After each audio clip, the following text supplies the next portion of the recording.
Khan, shalom, shalom. All right, it's another Shabbat day, man. Beautiful Shabbat day. Shabbat shalom to all the brothers out there in the world, man, teaching this truth, teaching their families, right? Raising up the children in the way they should go, to the women that's raising up the kids in the way that they should go, right? The brothers that's studying day in and day out, man, to get this truth, to understand this truth, and to walk this beautiful walk of faith that we have in Hamashiach Yahushua, man. Shalom. All right, shalom to the viewers that's gonna come into this chat, watch this live, right? And peace be unto you all, man. All right, Lord willing, brothers is getting ready, to get out there and go to court, go to camp, Salakia, no court, man. I think I got court though, but no court, right? And but today, man, we're gonna go into Deuteronomy, man, the second law. All right, we're gonna get into the second law and see what we have to do, man. Right, see what our forefathers did. Right. Let me get a quick precept right quick before we start in Deuteronomy. Cause this is a big thing, man. Right. Let's see. Do I want to act or do I want?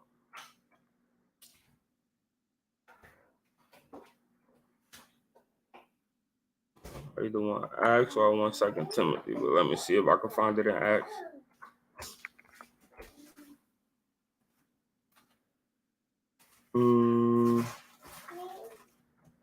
See, it might be.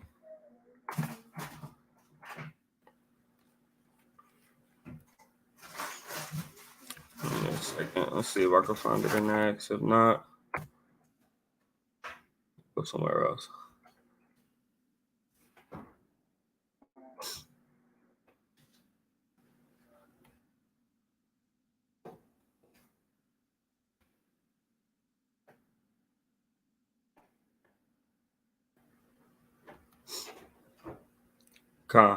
So this is the book of Acts, chapter 17 and verse. I'm gonna start at 10. And the brethren immediately sent away Paul, right? Salakia. And the brethren immediately sent away Paul and Silas by night to Berea, who coming thither went unto the synagogue of the Jews. These were more noble than those in Thessalonica, in that they received the word with all readiness of mind, and received the scriptures daily, whether those things were so. All right, reading on. Therefore, many of them believed also of honorable women, which were Greeks, and of men, not of few. Right. So the key thing is, man, we need to always, man, be doing this right here, right? And that's searching the scriptures daily, man. Right? We always need to be searching the scriptures daily. Salaki. Right? We always need to be searching the scriptures daily, man, to see if those things are so. Right? Because a lot of times people will force a doctrine on you, even in Israel, man. They'll force a doctrine on you, and then you just believe the doctrine and go with it. Right. But you need to go search in the Bible, man, figure those things out, man. If that's a law, if it's just a moral thing that we should do, if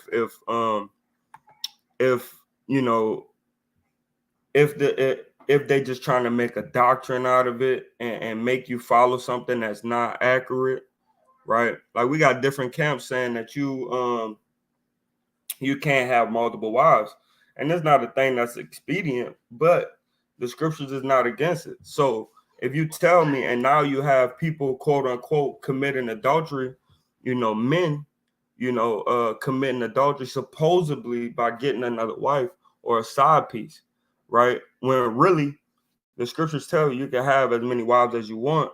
And if you taught that, then a man wouldn't want a side piece because he know that I gotta marry this woman, and there's two women that I have to deal with on a regular basis, right? To bring them into the fold, to make them get into the kingdom of God, right? So if you taught that, then you wouldn't have to worry about quote unquote adultery in certain groups, man. Talking about men having extra wives, man, right?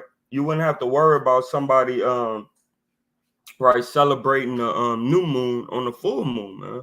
When nothing is new about a full moon, right? It's been working its way into a full moon for 15 days. How is it new, right?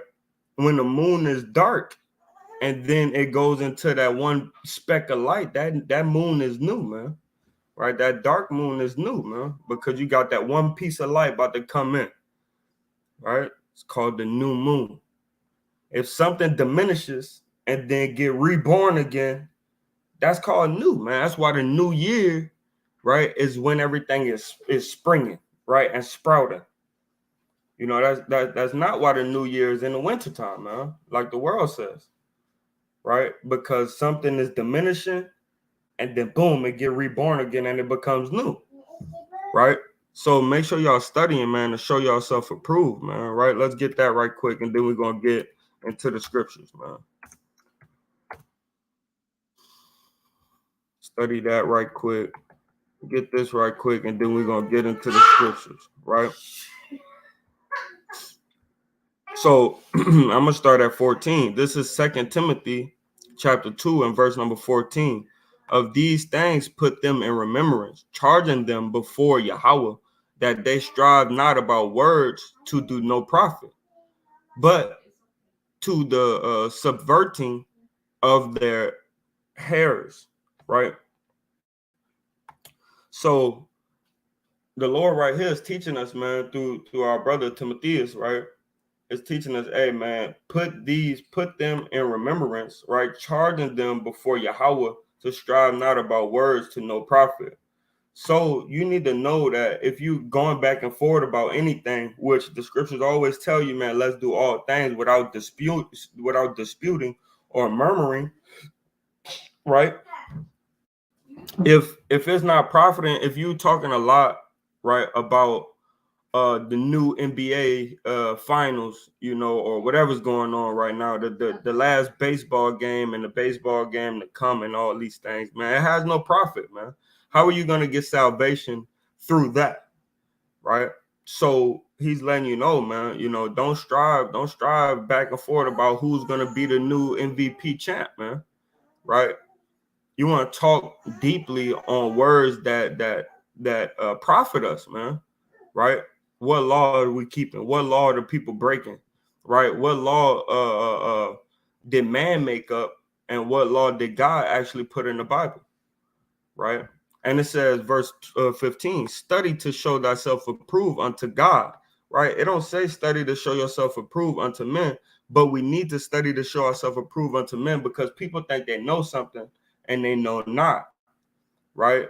It says, study to show thyself approved unto God, a workman that needed not to be ashamed, rightly dividing the word of truth. So you got to divide what is law and what is customary, right? And we got some customary things up in Israel that people are deeming to be law, right? So we need to always, man, divide those things, man.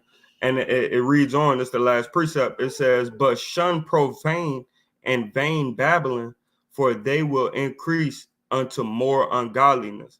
So you got to shun those things, man. Things that people are trying to make what they aren't. You know, you gotta shun those things, man. Vain babblings too, man. You sitting there, you talking about work all day, man. You just worried about the plantation and how you could be better for the plantation, man. Right? That should come over time, man. You knowing your job, man. You don't gotta talk every day, all day about, you know, jobs that you got over the weekend, which you shouldn't be working on Saturday anyway, right? But jobs you got over the weekend, right? The new thing you just learned, and you pray that you be able to learn more about it. And you know, no, man, you want to, once you clock out, man, you might think about it every now and again, or talk to somebody, you know, while y'all having a little cold one or glass of wine, whatever you do, right? But for the most part, man, once you get off, man, you should be enjoying your family, and you should be going into the scriptures a little bit, man, and not, you know, not devoting all your time to the ways of the world, right? So let's get into it, man. Let's get into the Torah portions of the day. Right. And shalom to the viewer in the chat, man. I appreciate you. Right. Almost positive is Tama'ah. Shalom, Tama'ah, man. Appreciate you, King. And it says, this is the book of one of my favorite verses, right? To bring out that Moses was only speaking unto the Israelites. It says, and it's crazy how right here it says Israel history after the Exodus, right? So this is the second law, man, right? These be the words, Book of Deuteronomy 1:1. These be the words which Moses spake unto all Israel on this side on this side Jordan in the wilderness, in the plain over against the Red Sea, between Paran and Tephel and Laban and Hazeroth and Dizahab, right? There are 11 days journey from Horeb by the way of Mount Seir unto Kadesh Barnea, right? Unto Kadesh Barnea. So it's 11 days to travel from Horeb or Horeb unto, right, by the way of Mount Seir unto Kadesh Barnea, right? And it came to pass in the 40th year, in the 11th month, on the first day of the month, that Moses spake unto the children of Israel according to all that Yahweh had given him in commandment unto them. After he slain Shahan, the king of the Amorites, which dwelt in Heshbon, and Og, the king of Bashan, which dwelt in Asheroth in Edrei, or Edrei, right? On this side Jordan, in the land of Moab, began Moses to declare this law, saying, Yahweh our power spake unto us in this Horeb. Salakia. Yahweh our power spake unto us in Horeb, saying, Ye have dwelt long enough in this mount.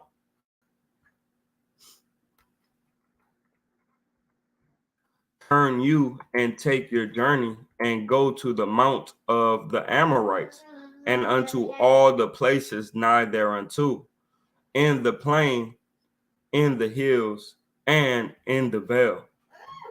Right. So as we read up in up in Numbers, right, the last 4 chapters, we was going against Midian, right, the Moabites, and right next to Moabites you have the Ammonites.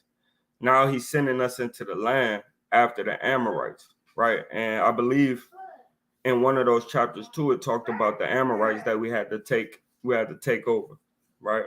I might be wrong, but right now, right after the Midianites, he's sending us to go take over the Amorites, right? And in the vale, and in the south, and by the seaside, excuse me, Salakia, and to the land of the Canaanites, and unto Lebanon, unto the great river, right? The river Euphrates. Behold, and that river is actually drying up right now. So that's prophecy being fulfilled. Y'all better watch out, man. These times are getting short, man. Living in the last days. Behold, I have set the land before you. Go in and possess the land which the Lord, right, which Yahweh sware unto your fathers, Abraham, Isaac, and Jacob. It did not say Esau. It said Jacob, right, to give them and to their seed after them. And so he swore to give that land to Abraham, Isaac, and Jacob and their seed that came after them, man. And I speak unto you at this time, saying, I am not able to bear you myself alone. Yahweh, your power hath multiplied you, and behold, ye are this day as the stars of heaven for a multitude, right? So that's why we have different congregations. That's why we have different leaders, different elders, and things like that, Because as the scriptures say, man, we should be like the sand of the sea that cannot be measured or numbered. And also, right, ye are this day as the stars of heaven for multitude. You can't sit there and count all the stars in heaven, man. You'll get a headache, man, and you'll forget halfway through what stars you already counted, man. Right? So that's why we need different elders. That's why we have different congregations and different camps. But we're all under the same congregation and the same camp, which is Yahweh Ba'ashem Yahweh Shah. Right? We're under them. So it says,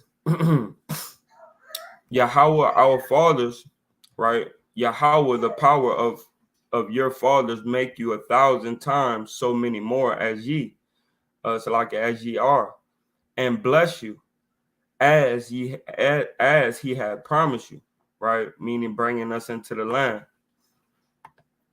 right? How can I myself alone bear your cumbrance, right? Let's get this word cumbrance. Let's get this word cumbrance, right?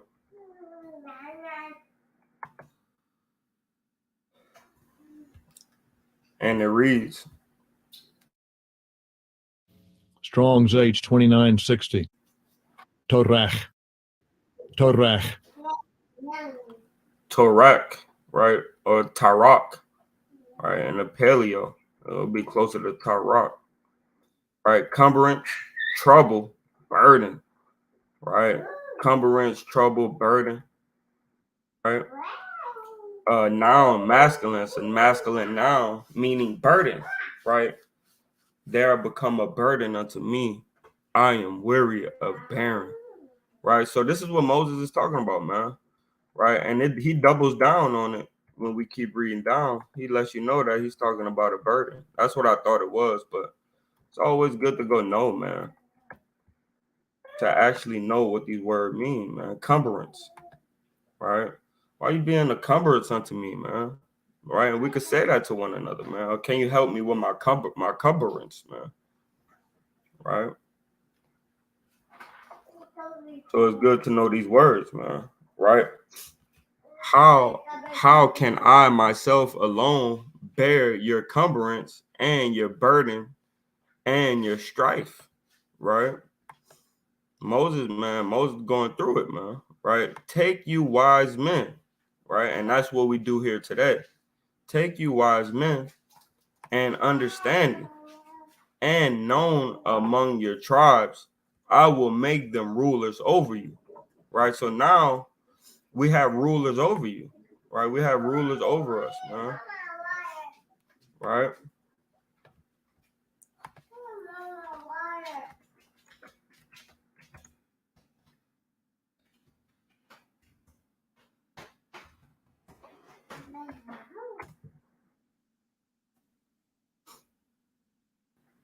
Salakia, I'm gonna go find it. Give me a second.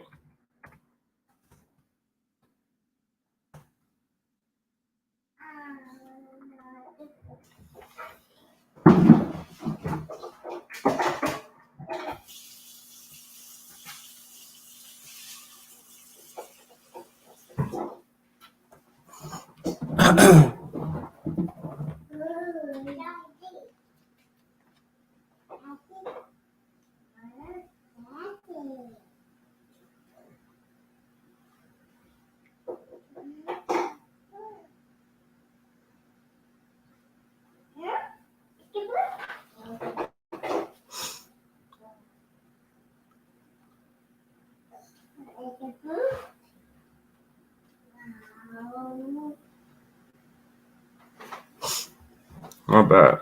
So this is Romans. Yeah, there we go. This is Romans chapter 13 and verse number 1. I'm gonna pull it up on here for y'all.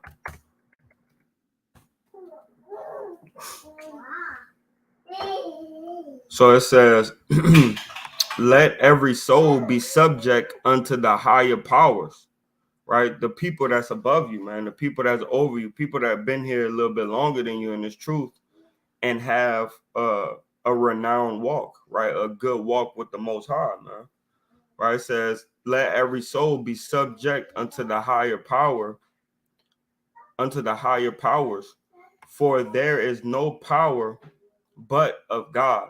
The powers that be are ordained of Yahweh, right? So the people that's above us in this truth, that's been walking this walk, or you have a captain, then you have soldiers, then you have a general, then you have captains, right? Then you have a chief, right? And these different powers that be, man, you got to subject yourself unto them, man, because nobody has risen them up more than Yahweh, man. So when you disrespect them and don't listen, right, or don't try to have understanding with them, then you going against Yahweh, not only that person, right, or those people. Eat your food, stop playing.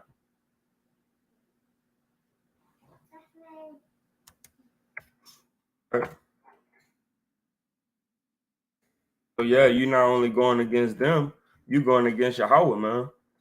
And and if you could find something, like, let's say the power that's over you has taught you something that's not correct, go seek out the scriptures, man, and bring it to his knowledge that he's not accurate on what he said, right? He might be higher than you, but he still has to humble himself and accept correction according to the Bible, right? According to the Most High, man.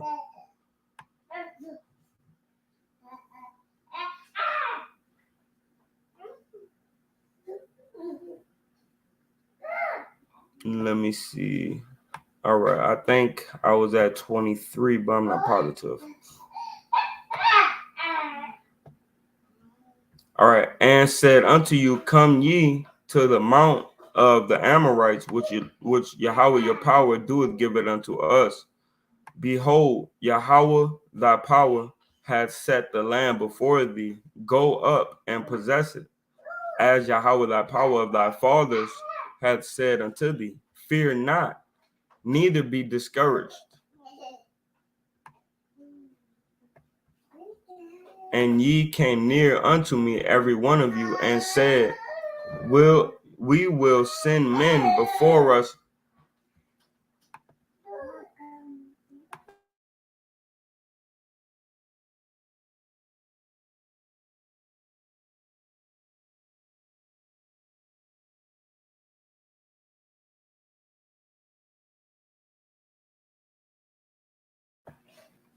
All right, excuse me, Salakia, family, Salakia. And it says, and ye came near unto me, every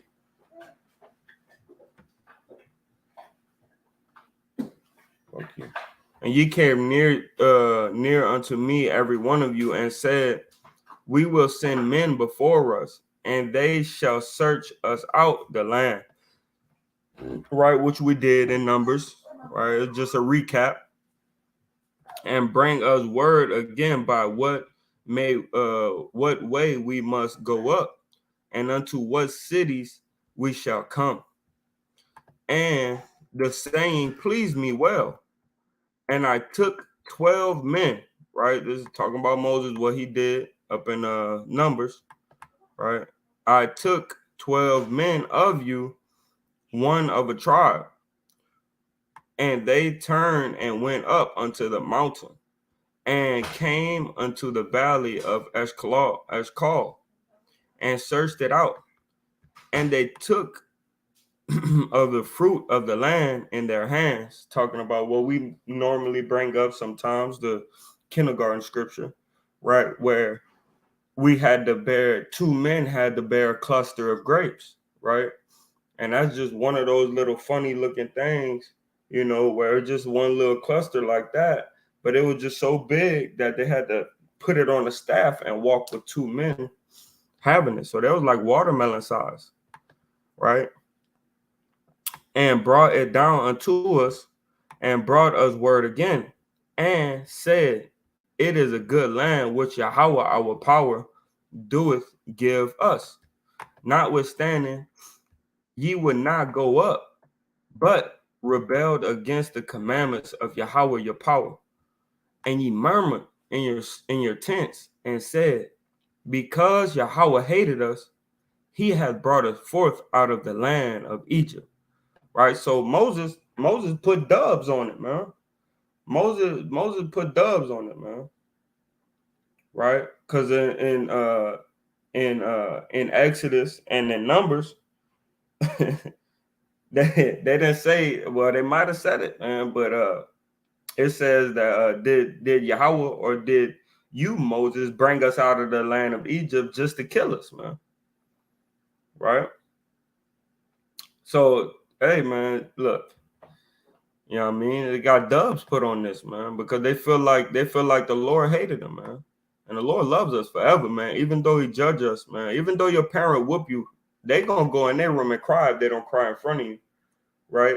And they love you, man, right? And he murmured and ye murmured in your tents and said, because Yahweh hated us, damn, he had brought us forth out of the land of Egypt to deliver us unto the hand of the Amorites to destroy us. Right? And that's how wicked Jake be, man. Jake be wicked sometimes, man. Right? And that's talking about those big people that they saw out there, man. The Amorites, right?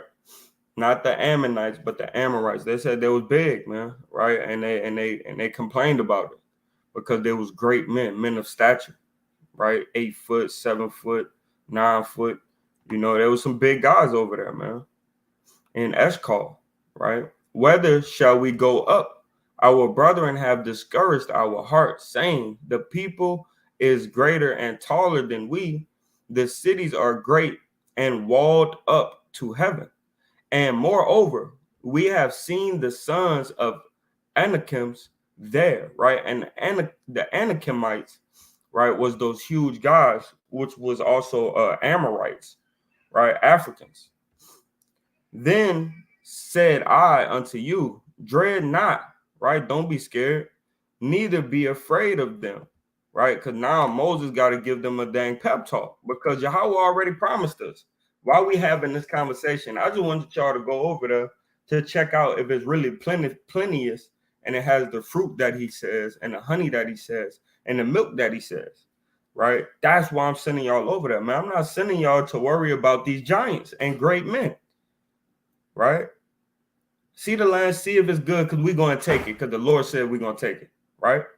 And it says, Yahweh, your power, which goeth before you, he shall fight for you, man.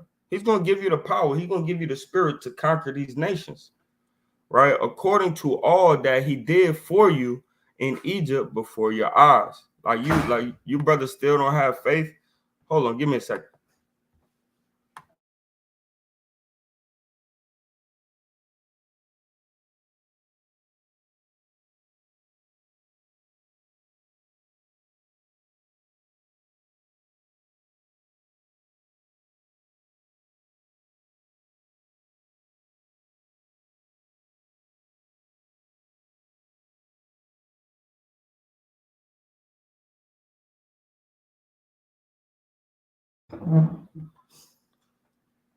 So, reading on. Hold on, give me 1 second. Let me set up my kids in that room. Give them something to watch up in there.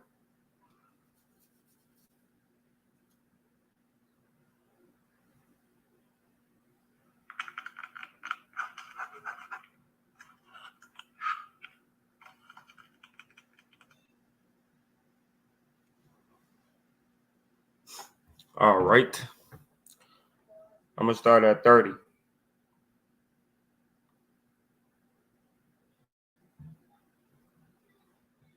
All right. So this Deuteronomy chapter 1 and verse number 30. And Yahweh, your power, which goeth before you, he shall fight for you, according to all that he did for you in Egypt before your eyes. Right? What you guys forgot, man? It says faith is the substance of things hoped for and the evidence of things not seen. You guys seen the salvation of the Lord, and you saying, and you basically you doubting the Lord gonna bring you out of this one, right? Meanwhile, y'all walk through some water that was split in half, where you could see the fish swimming right next to you, man. Right? the brother Bayan brought out the other day, man. It's like it was one of the first aquariums that the Lord ever put together, man. Walking through the Red Sea, bro. Like you seeing sharks, bro, just right next to you, man. While you walking down the water, man. Who's to say some of those sharks didn't take a chunk out of the dang the Philistines, man? I mean Salakia, the Egyptians, right?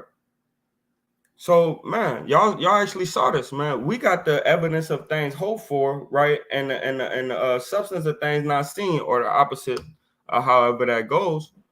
But we didn't see all the miracles of the Lord in 4K, man. You know, we read about them and dream about them and have visions about them, and we believe them, right? And that's why we keep the faith and we stay in this walk, right? Reading 31, Salakia for my little rant, verse 31. And in the wilderness where thou hast seen how that the Lord, right, Yahweh thy power bear thee, right? He carried us, man. He hugged us, man. He embraced us the whole way through, right? As a man doeth bear his son, man, right? You embrace your son, man. You love your son. You look him in his eyes, man. You can't see yourself, you know, doing anything else in that moment, right? In all the way that ye went until ye came unto this place, man. Until you came to this place right outside of Jordan, right outside of Israel, man, right outside the motherland, Jerusalem, right? All the way until you came into this place, man. Now it's time to go take over it, man. It's our land. It's time to go take over it, man. We got Gad fighting for us, Reuben fighting for us because they want the land of Gilead, right? And we got Manasseh, the half tribe of Manasseh, fighting for us because they want that land with the Reubenites and the Gadites, man. Right? And they want to win, man. These are warrior people, man. Gad is a troop, man, by nature. Right? Gad is a killer by nature, man. Right? Just like the rest of the tribe, but Gad trumps a lot of us, man. You know? And they still come and fight for us so we could get this beautiful land that the Lord has swore unto our fathers, man. They didn't say nah. When we saw the Anakites, man, you know, they just the Anakimites, man, it's just too much, man. Gad ain't gonna do it. Nah, man, you send Gad to war with anybody, man. Gad gonna do it. Right? Yet in this thing, ye did not believe Yahweh your power, who went in the way before you to search you out a place, to pitch your tents in fire by night, to show you by what way ye shall go, in a cloud by day, right? And Yahweh heard the voice of your words and was wroth and swear, saying, right? It's one of the things that he did unto our people right here. Surely there shall not one of these men of this evil generations see that good land, which I swear to give unto them, Salakia, unto your fathers, right? Save Caleb, son of Jenippah, Salakia, son of Jephunneh, right? Or Jepna, however you want to say that. Save Caleb, the son of Jephunneh, he shall see it, and to him will I give the land that he hath trodden upon, and to his children, because he has wholly followed Yahweh, right? And it goes into Caleb and Joseph, right? That's who's going or Joshua, I mean, is going to go into it. Also, Yahweh was angry with me for your sakes, saying, thou shalt neither go in thither, right? So now y'all messed it up for Moses, man, right? Because Moses said, look, man, save the children of Israel or blot me out of the book of life, man, right? Reading on. And it says, but Joshua, the son of Nun, which standeth before thee, he shall go in thither, in there, encourage him, right? So now Moses' job is to pass the baton to Joshua, right? That's Moses' job, man. And it says, encourage him, for he shall cause Israel to inherit it, right? So teach Joshua everything he need to know because you're gonna die, Moses, and I'm gonna bring Joshua in there. He needs to know everything that he needs to command the Israelites, man. Going from the Levitical priesthood on down. Moreover, your little ones, right, which ye said should be a prey. That's what you said, man. When the Anakites, when the Anakimites, you saw how big in stature they were, man. You said they was gonna spoil you, your wives, man, and all your stuff, and then your kids shall become a prey, man. Instead of trusting in the Lord for Him to deliver them into our hands. Moreover, your little ones, which ye said should be a prey, and your children, which in that day had no knowledge between good and evil, they shall go in thither, and unto them I will give it, and they shall possess it. But as for you, turn you and take your journey into the wilderness by the way of the Red Sea. Then ye answered and said unto me, we have sinned against Yahweh. We will go up and fight according to all that Yahweh our power commanded us. And when ye had girded on every man his weapons of war, Consolaki, ye were ready to go up to the hill. And Yahweh said unto me, say unto them, go not up, neither fight, for I am not among you, lest ye be smitten before your enemies. Right? Because the Lord, they already said that they didn't want to go up there because they were scared. Right? And now you want to go up there because you want to be able to get into the land that He promised us. Go not up there because I'm gonna kill you. You're not gonna inherit that land, right? You can't force your way into the land unless I let you in there. So I spake unto you, and ye would not hear, but rebelled against the commandment of Yahweh, and went presumptuously up unto the hill. And the Amorites which dwelt in that mountain came out against you and chased you as bees do, and destroyed you in Seir, even unto Harmah, right? And ye returned and wept before Yahweh, but Yahweh would not hearken to your voice, nor give ear unto you. So ye abode in Kadesh many days, that same place, Kadesh Barnea, right? Kadesh Barnea. And ye abode in Kadesh many days, according unto the days that ye abode there, right? The bar Yahweh will not Shema, all that Yahweh said is what would we do and hear, right? Chapter 2, man. It's that good work. Shalakia. All right. Now, this is the book of Deuteronomy, chapter 2. All right, shalom to the viewers in the chat, man. Same too. I pray that y'all hang in here, right, and get this word.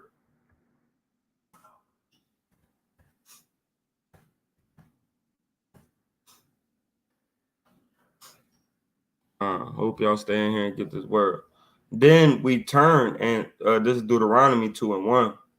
Then we turned and took our journey unto the wilderness by the way of the Red Sea, as Yahweh spake unto me, and we compassed Mount Seir many days.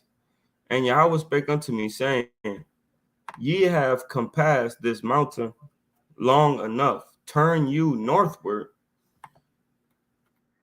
and command thou the people, saying, ye are to pass through the coast of your brethren, the children of Esau, right, which dwell in Seir, and they shall be afraid of you. Take ye good heed unto yourselves, therefore.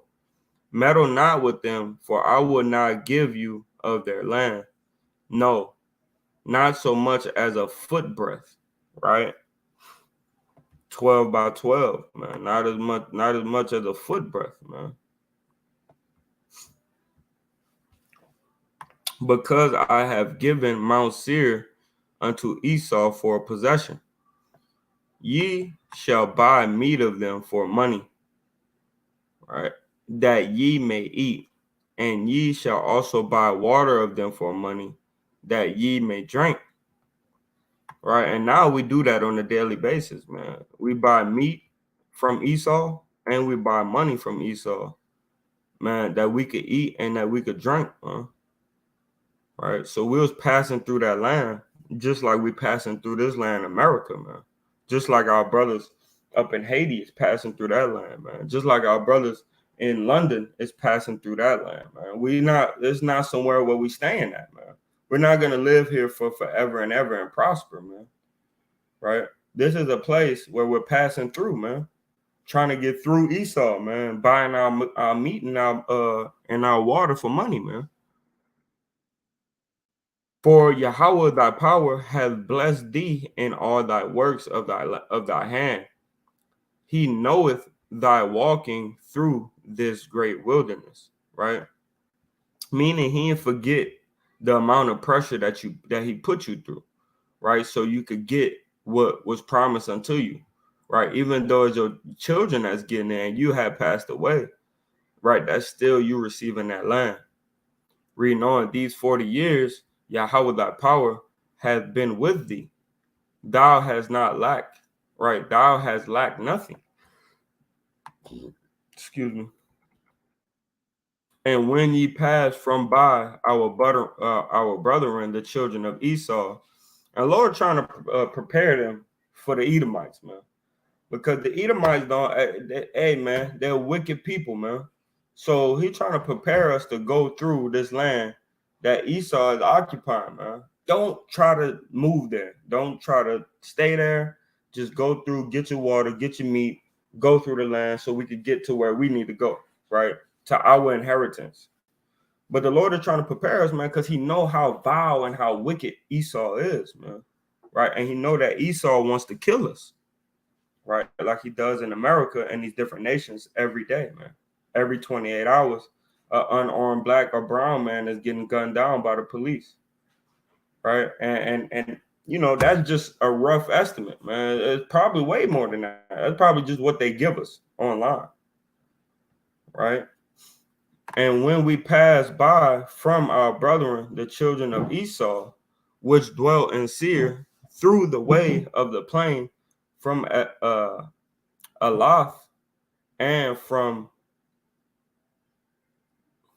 Ezion Gaber, right? Ezion Gabar, we turned and passed by the way of the wilderness of Moab, man. And Yahweh said unto me, distress not the Moabites, right? Neither contend with them in battle, for I will not give thee their land for possession, because I have given Ar unto the children of Lot for possession, right? So he's saying, hey man, don't go through there causing trouble, right? Just go through there too. They're gonna come at you in a type of way, right? Because Moab don't like us either. They're gonna come at you in a type of way. Try not to fight them, right? Just go through the land, because if you fight them, now y'all got to beat them up, and somebody got to take over this land, right? So try not to fight them. Listen to the commandment of the Lord, and just go through there, man. Pass through, because that's Lot children possession, right? And Lot is our uncle, man, and we got to respect our uncle, you know. Now our cousins, that's a different story, man. If you respect me, I'll respect you, man, when it comes to the Moabites and the Ammonites, man. But for the most part, man, that's our cousins and that's our uncle, man. And we're gonna respect Lot, our uncle, and his land. Deuteronomy 2 and 10. The Emims dwelt therein times past, a people great and many and tall, as the Anakims, right? The Anakimites, Salakia. So the Emims, right, is just as tall and big and great in stature as the Anakimites, which also were accounted giants, right? So hey man, Giants is not 450 feet, man. Giants are not 4,500 feet, right? Giants are just great men, right? Tall men, 7, 8, 9, pushing 10 feet, something like that. But there never were actual giants, man, right? And the white man science that they made up, you'll see bones that's supposedly huge, and it's giants, man, that used to live back in the day, man. But I don't believe you, Esau, right? You lie about everything. Why should I believe you now, right? So it says which were also accounted giants as the Anakims, but the Moabites called them emims, right? So that's why you get y'all mean, man, right? Because hey, man, they got ancestors that was emims. The Horims also dwelt in Syria before time, right? So he's explaining the history of the Mount Seir, the land of Esau, right? He's explaining that to the children of Israel so they can have an understanding that this has nothing to do with us. This is not our land, right? So, and it reads on, the Horims also dwelt in Seir before time, but the children of Esau succeeded them, right? Because the Lord gave it into their hands, into the Edomites. When they had destroyed them before, when they had destroyed them from before them and dwelt in their stead, as Israel did unto the land of his possession, right? Which the Lord gave unto them. Now, rise up, I said, right? How would letting it be known, man. Get up, man. Right? Right? Kwam Yashala. Right? It says, now rise up, I said, and get you over the brook of Zarid, right? Or in other terms, and Zarid, right? And we went over the brook Zarid and the space, Salakia, and the space in which we came from Kadesh Barina, right, or Kadesh, until we were come over the brook Zarid was 30 and 8 years, until all the generation of the men of war were wasted out from among the host, meaning the wicked men that the Lord said he was going to not let go into the land, right? Talking about those men. Still was gangsters though, right? Still was mighty men of war, man. As Yahweh swear unto them. For indeed the hand of Yahweh was against them to destroy them from amongst the host until they were consumed. Consumed is the same word as destroyed, right? Until they were consumed. So, excuse me, Salakia. So it came to pass when all the men of war were consumed, destroyed, and dead from among the people, that Yahweh spake unto me, saying, thou art to pass over the coast of Moab this day, right? And when thou comest nigh over against the children of Ammon, distress them not, nor meddle with them, for I will not give thee of the land of the children of Ammon any possession, right? And the Lord is letting this be known because when we went against Midian, so I misspoke earlier. I thought we was gonna have to go to war with Ammon, but Salaki about that. But so the Lord seen what we did with Moab and the Midianites, and that's how Gad and Reuben, right? Gad and Reuben and the half tribe of Manasseh got that land of Galilee, right? So now he's telling us not to go to war with Ammon, because if we do, then he have to give us that land, and he don't want to give us that land, right? Because that land is for Lot.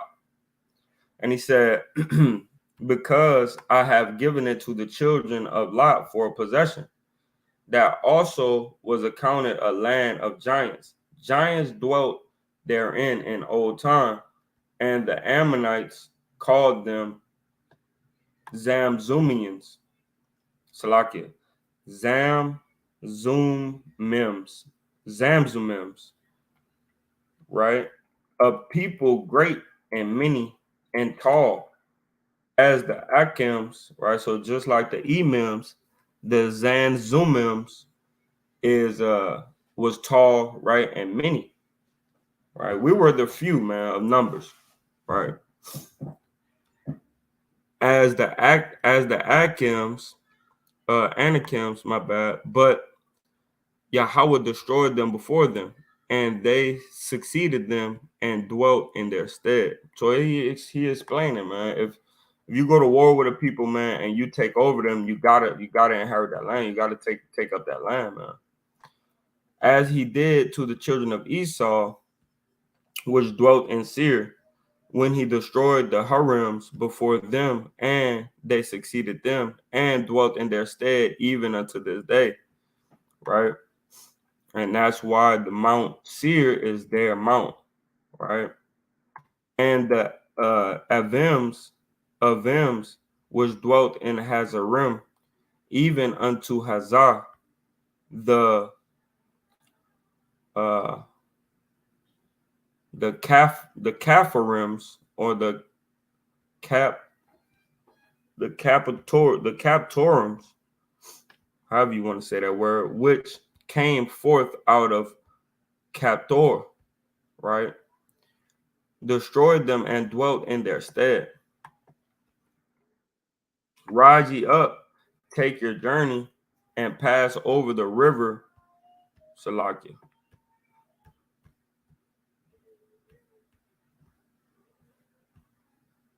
And take your journey and pass over the river Arnon. Behold, I have given thine hand.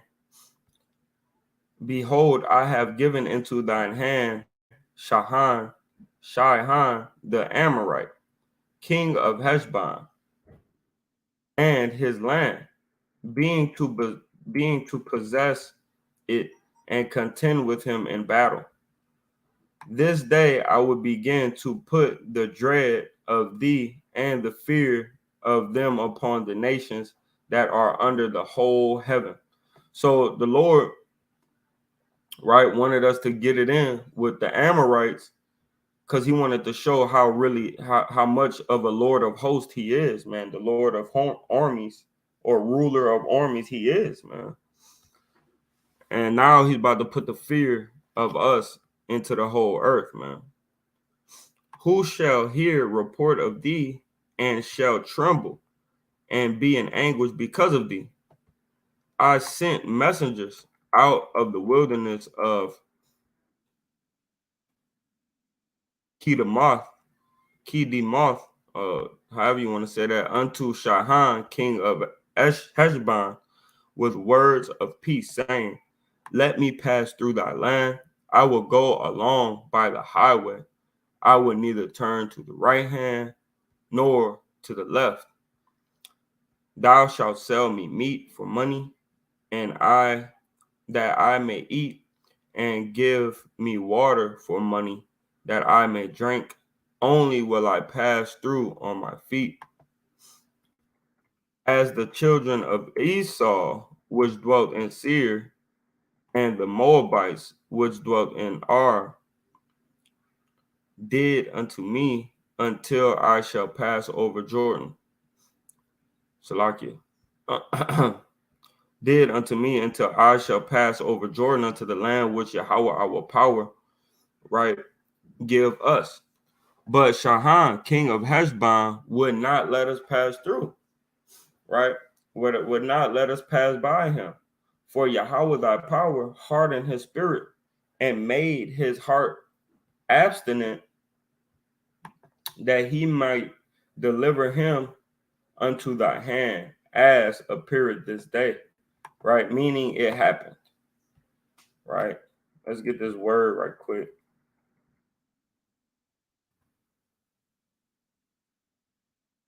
Get this word right quick.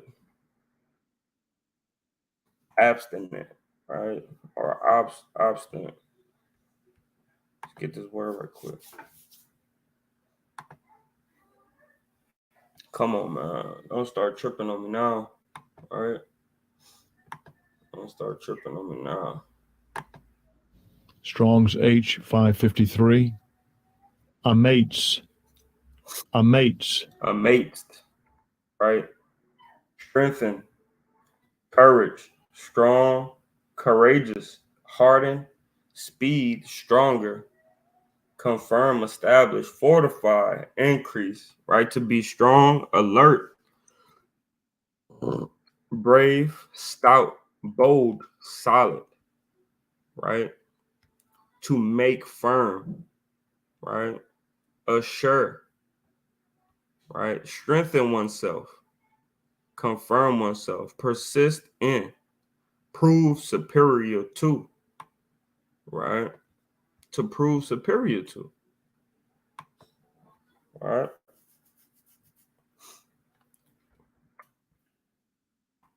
He made his heart, right, to where he want to prove himself superior unto you, man. And the Lord ain't do nothing but allow him to do that so that way he could break them down and our name could be known throughout the earth, right? Right? And Yahweh thy power hardened his spirit and made his heart, right, to want to be superior unto you, that he might deliver him unto thy hand, so that way you could conquer him and overcome him. As appeared this day, we have his land this day, right? And Yahweh said unto me, behold, I have begun to give Shahan and his land before thee, being to possess, that thou may inherit his land, right?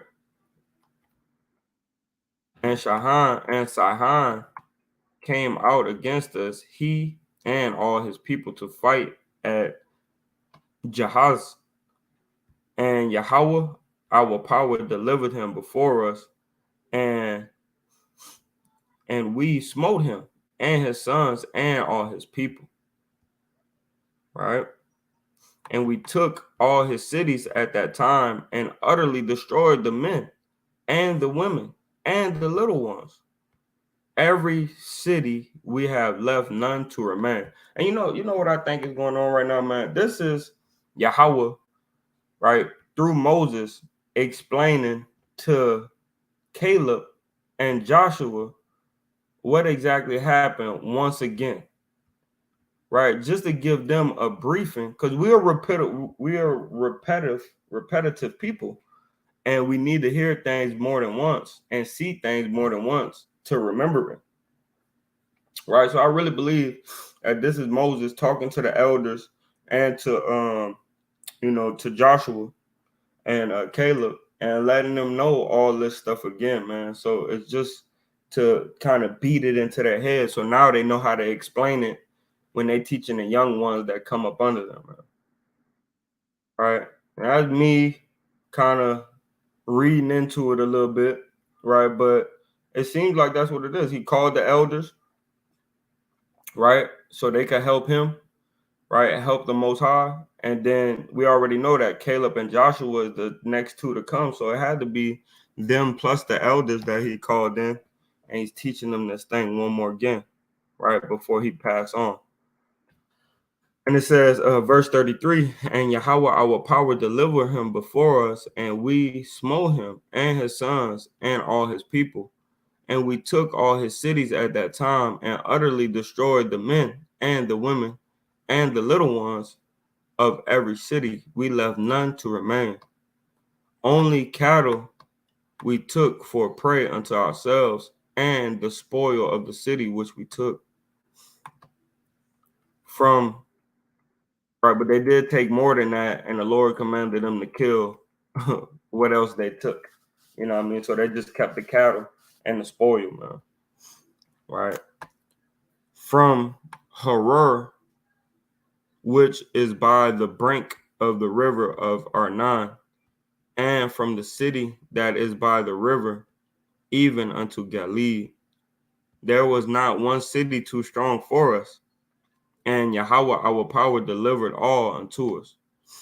only unto the land of the children of Ammon thou camest not, nor unto any place of the river Jabbok, nor unto the cities in the mountain, nor unto whatsoever Yahweh our power forbade us. Right, told us not to go.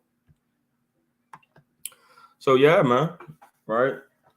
The bar Yahweh, when not Shema, all that Yahweh said is what we do and hear, right? So the Lord forbade us to go into these different lands, man, and we didn't go. Because whenever we don't listen to Yahweh, he don't protect us. Excuse me. But when we listen, he's our shield and our buckler, right? Then we turned and went up. This is the book of Deuteronomy, chapter 3, and verse number 1. Then we turned and went up the way to Bashan, and Og, the king of Bashan, came out against us, he and all his people, to battle at Edrei, right? And Yahweh said unto me, fear him not, for I will deliver him and his people and his land unto thy hand, and thou shalt do unto him as thou didst also, Salakia, as thou didst unto Shahan, the king of the Amorites, which dwelt in Heshbon. So Yahweh your power delivered unto our hands Og also, the king of Bashan, and all his people. And we smote him until none was left to him remaining. And we took all his cities at that time. There was not a city which we took not from them. 80 cities, all the region of Argob, the kingdom of Og in Bashan, or Bashan.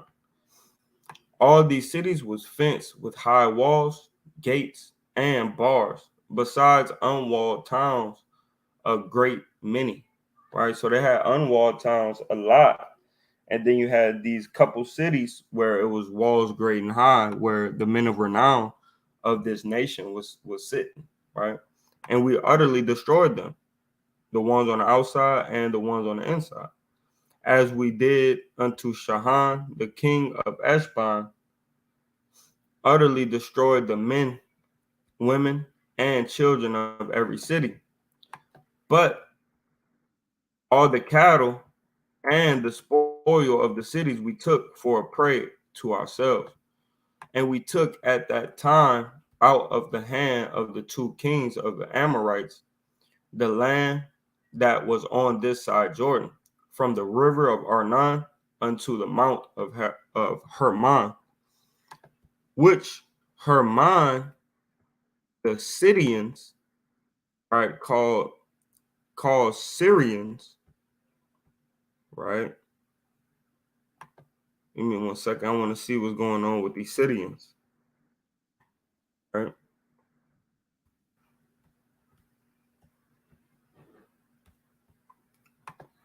Strong's H 6722.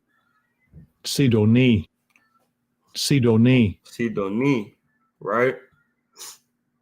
The people of Zidon, man, the one that sold us, right? The one that sold us, man, to the Grecians, right? Sea hunting, right? Zidon, right? African nation.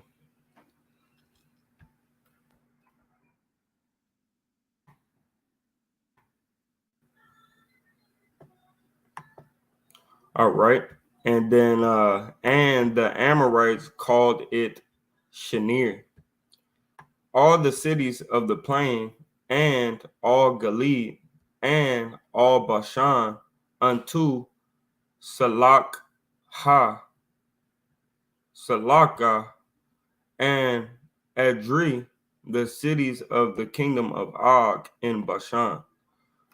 For only Og, king of Bashan, remained of the remnant of the giants.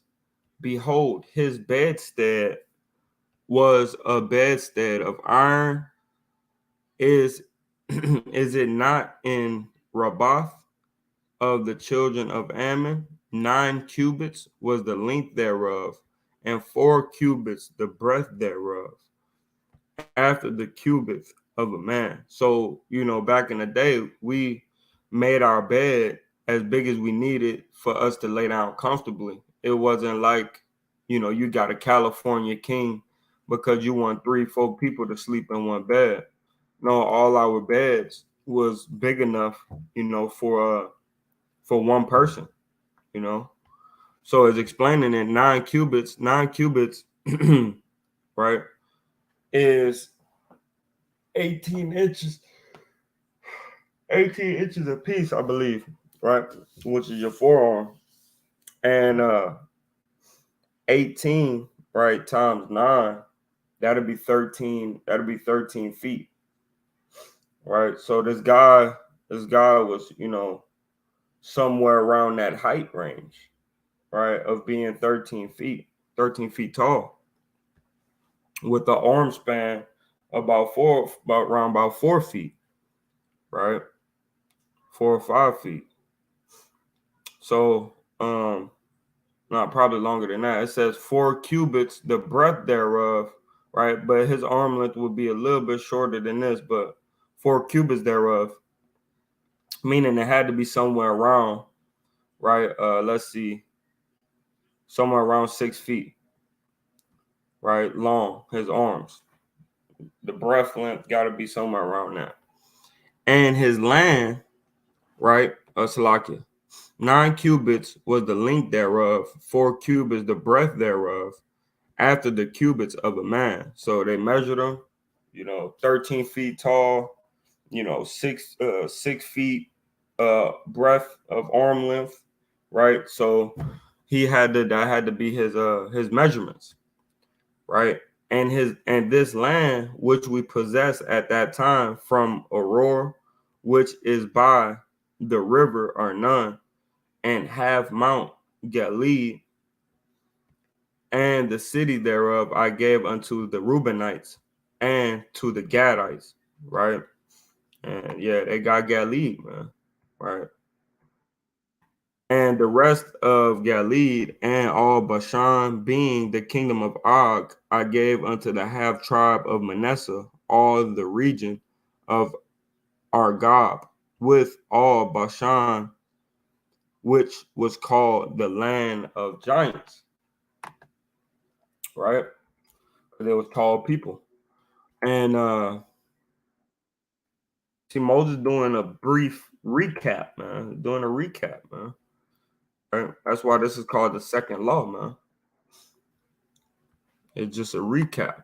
Jar, the son of Manasseh, took all the country of Argob unto the coast of Geshur and Ma'akathai, right? Ma'akathai, and called them after his own name, Bashan, Ha, Va'ath, Ja'ar.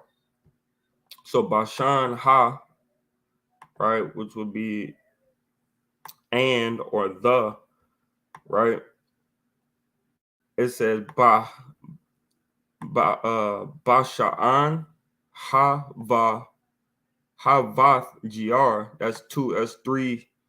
That's three countries in one name unto this day.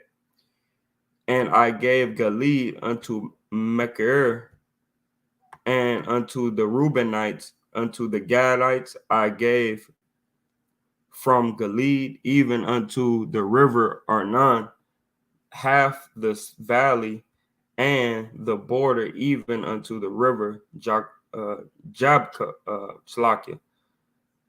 Jabak, which is the border of the children of Ammon.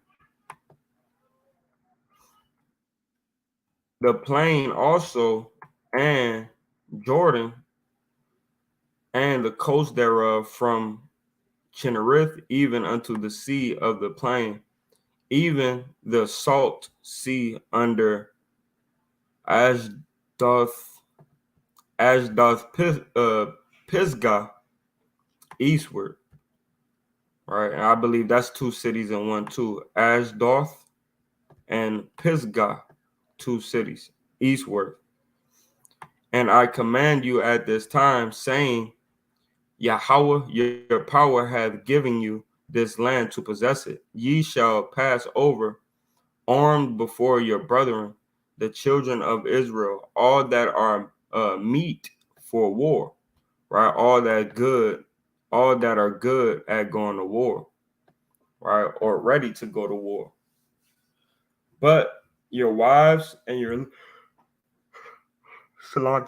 wives and your little ones and your cattle, for I know that ye have much cattle. It's talking about the Gadites, the Reubenites, and the half tribe of Manasseh, right? Because Gad and Reuben, they made a deal, and now they had to go to war. But your wives and your little ones and your cattle, for I know that ye have much cattle, because we just won it from the Amorites, shall abide, Salakia,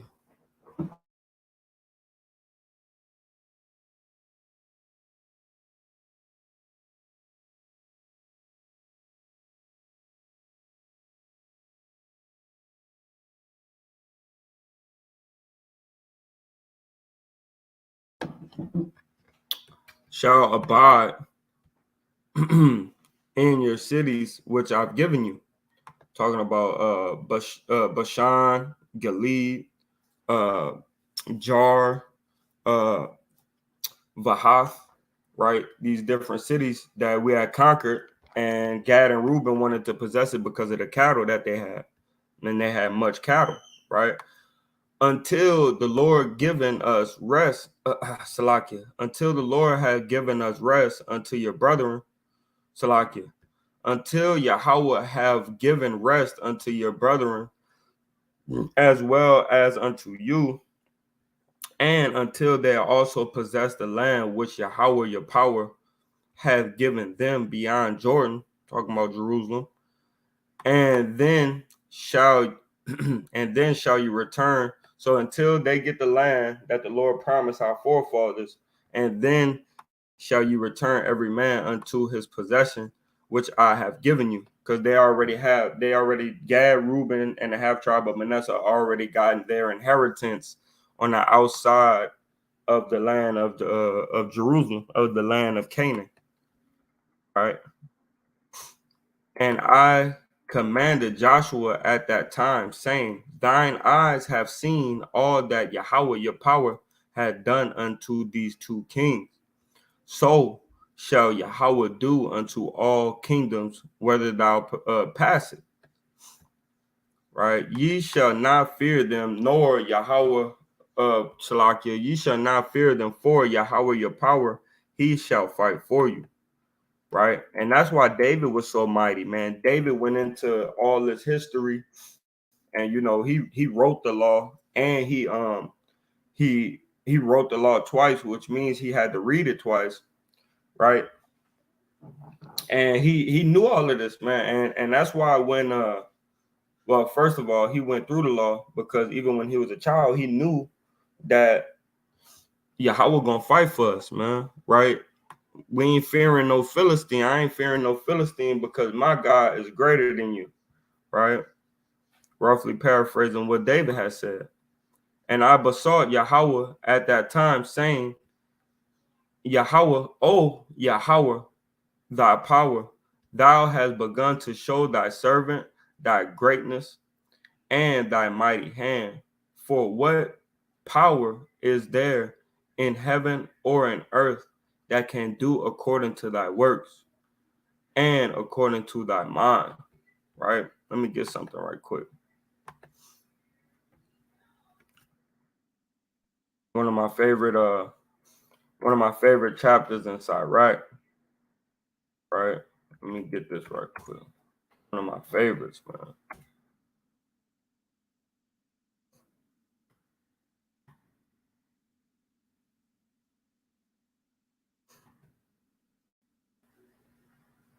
It's one of my favorite chapters inside, right? Give me a second. Let me pull it up for you guys. Share. Bam. Bada boom, bada bang. Right? So it says, I'm gonna start at 27. This is the book of Sirach, chapter 43 and verse number 27. We may speak much and yet come short. Wherefore, in sum, right, in totality, he is all, right? So, wherefore, in totality, he is all.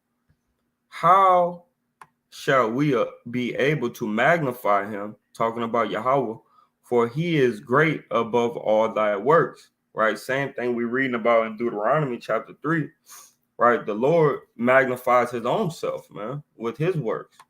All right, for he is great above all his works, man. So he is more powerful than all the works he have already done.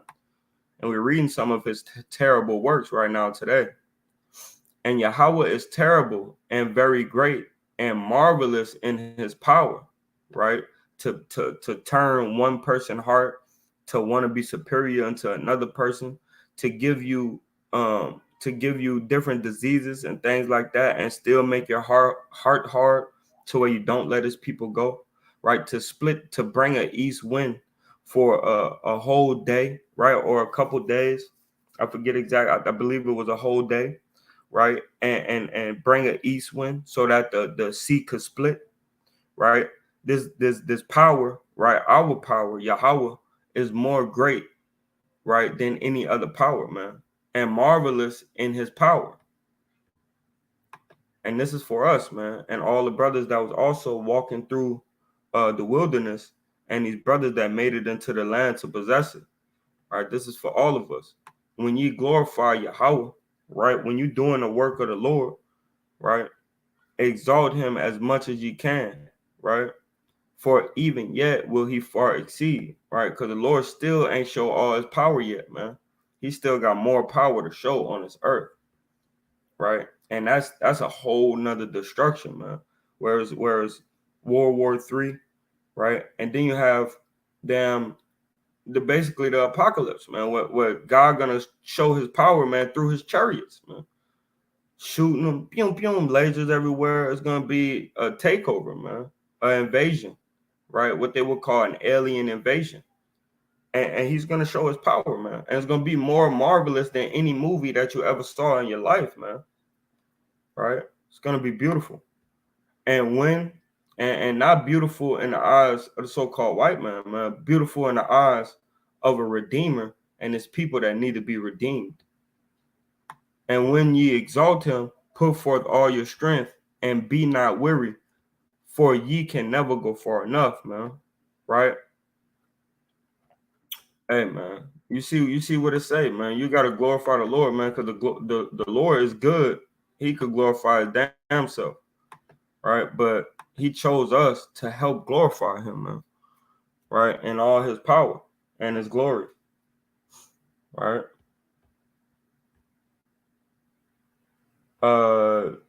Judy, yeah, Judy, Michael, or Michael, yeah, I'll put him in there right now. Give me a second. So we're gonna do.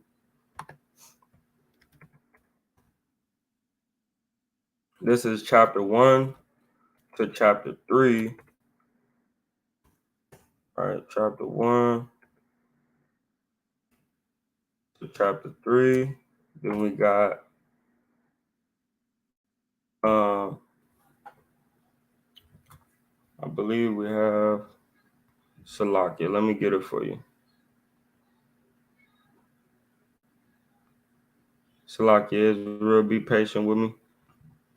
All right, then we have Isaiah.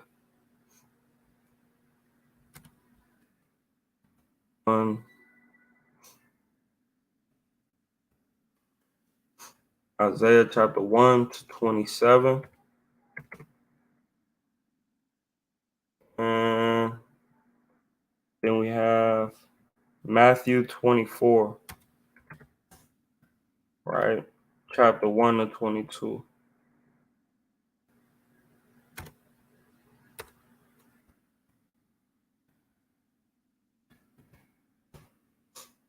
All right, there you go right there. That's the Torah portions, right, of the week. And you could email us and we could get you the next Torah portions, right, for next week. But here we go. Back to Deuteronomy. Right. And brothers and sisters, do not neglect to read um Sirach, man, the book of Ecclesiasticus. All right, don't neglect to read that book.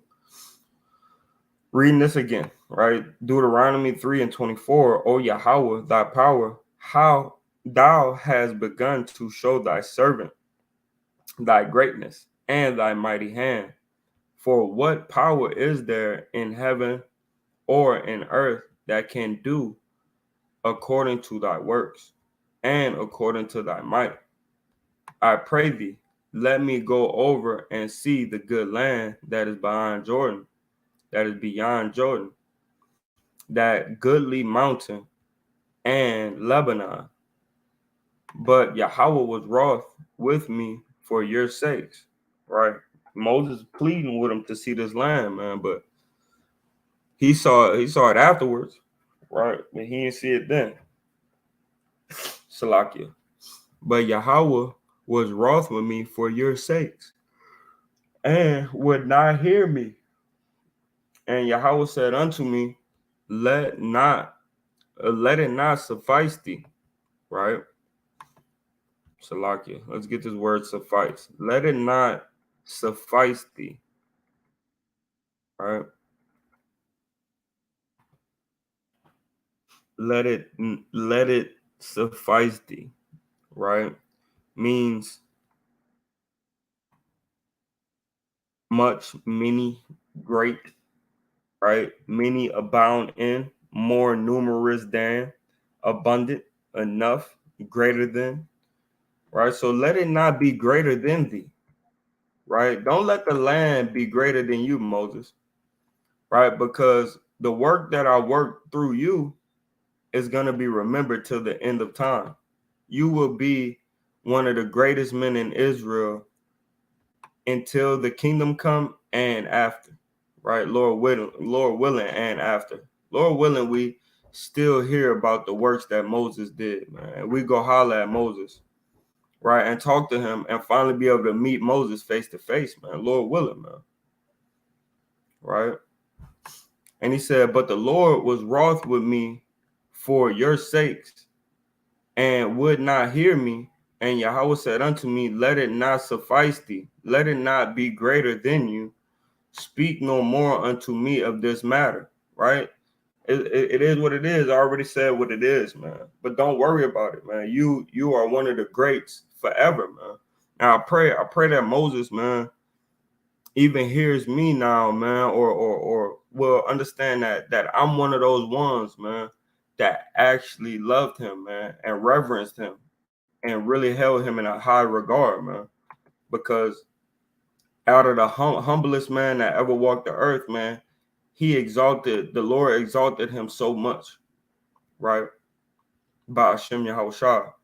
Get thee up unto the top of Pisgah, told you this one city, and the other one is another city, and lift up thine eyes westward, and northward, and southward, and eastward, and behold it with thine eyes, right? Take a look, hold on to it with your eyes, for thou shalt not go over this Jordan, right? Look at it, embrace it, take a hold of it, with your eyes, but you are not going across there, right? Making Moses feel bad. And he have every right to, man, because Moses didn't listen to him. And Moses also, tried to give his own life for wicked Jake, man, right? But charge Joshua and encourage him and strengthen him, for he shall go over before this people, and he shall cause them to inherit the land which thou shalt see.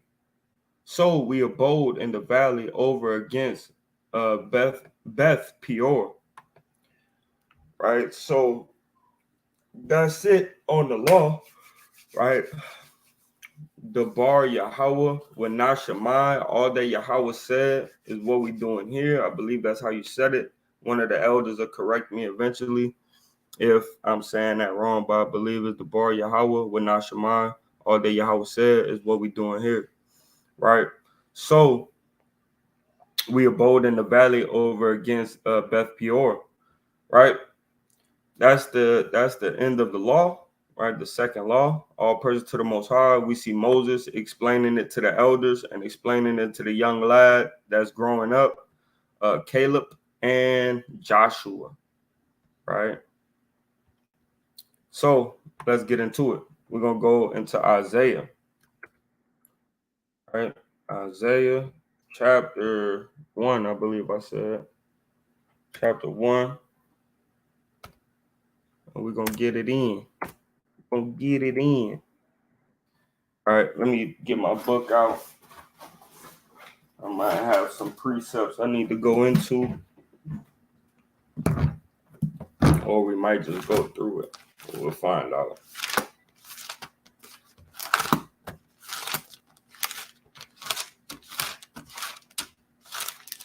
Jeremiah, Isaiah, chapter 1.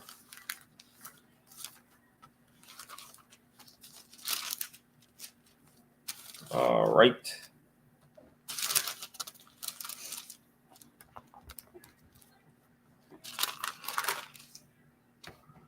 This is the book of Isaiah, chapter 1, and verse number 1. The vision of Isaiah, the son of Amos, which he saw concerning Judah and Jerusalem, the southern kingdom, and the northern kingdom, in the days of Uzziah, Jotham, Haaz, and Hezekiah, kings of Judah. Hear, O heavens, and give ear, O earth, for Yahweh has spoken. I have nourished and brought up children, and they have rebelled against me. Right? He nourished us in the land of Egypt, right? And he brought us up right through the wilderness and brought us into the land of our fathers, right? And then what? We rebelled against him. And now look at us in America, still rebelling against the Lord thy God. And it says the ox knoweth his owner. The ox knoweth where he goes, right? He know who he belongs to, right? And we don't know who we belong to. We think I belong to my mama, right? My mama tell me you belong to me. Hey man, I don't belong to you, man. Right? Plus you're an Edomite. I don't belong to you. Right? I belong unto the Lord, man, and to my father's tribe. Right? And the ass his master's crib, right? The ox knoweth his owner, right? Who he belongs to, and the ass knoweth what city he goes to or what town he belongs to, right? And the ass his master's crib, right? But Israel doeth not know, right? We don't know where we belong to. We don't know where we go back. We just niggas, right? We just West Indians, right? We just Mexicans. We just Hondurans, right? We just El Salvadorians. We have no idea, right, where we go back to or who owns us, man, right? And Yahweh thy power owns you, right? Owns the children of Israel. My people do it not consider. We don't even think about being God's people because white people have indoctrinated us so tough in the mind that every movie, God is a so-called white man, right? Besides Bruce Almighty. And then, but even on Bruce Almighty, guess who ended up taking over the brother's position, man? Right? I believe his name is Mel Gibson.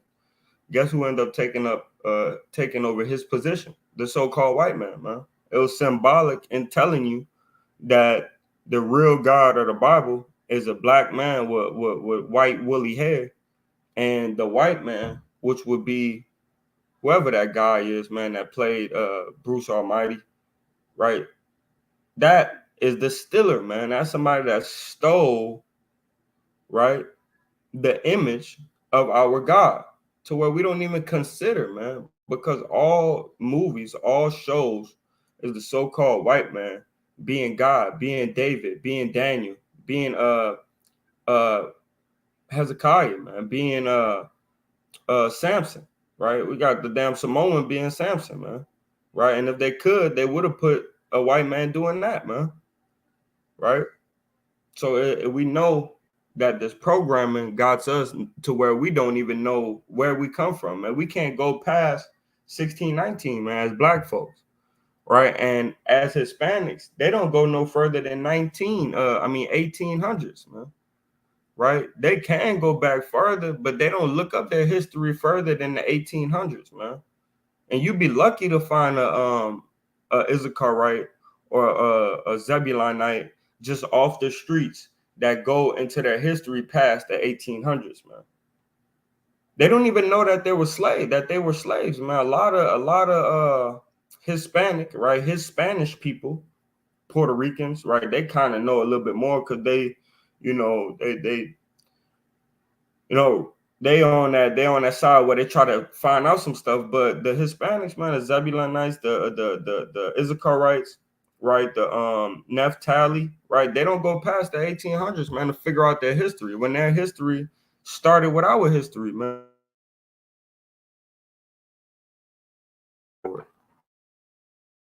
My people do it not consider, which aggravates the heck out of the people that knows this truth, is because we know that we didn't consider. So when we see you, we know you're not considering that you are a true child of the living God.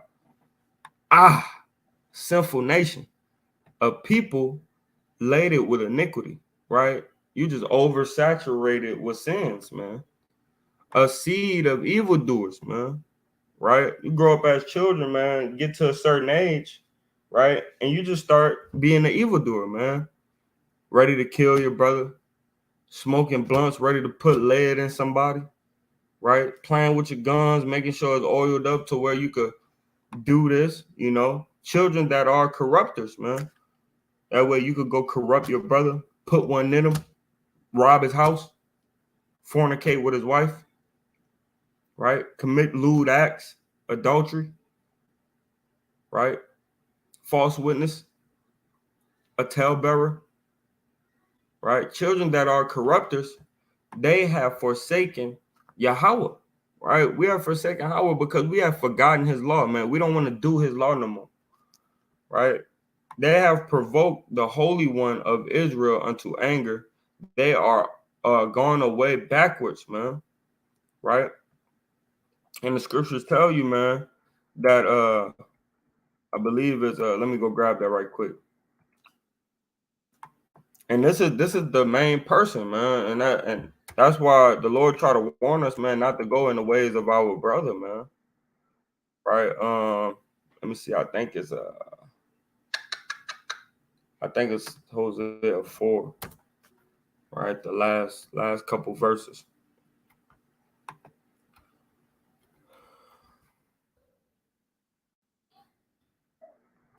Uh, This is the book of Hosea, chapter 4, and verse number 16. For Israel slided back as a backsliding heifer.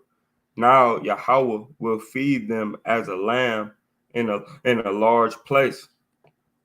Right? Ephraim is joined unto idols. Let him alone. Right?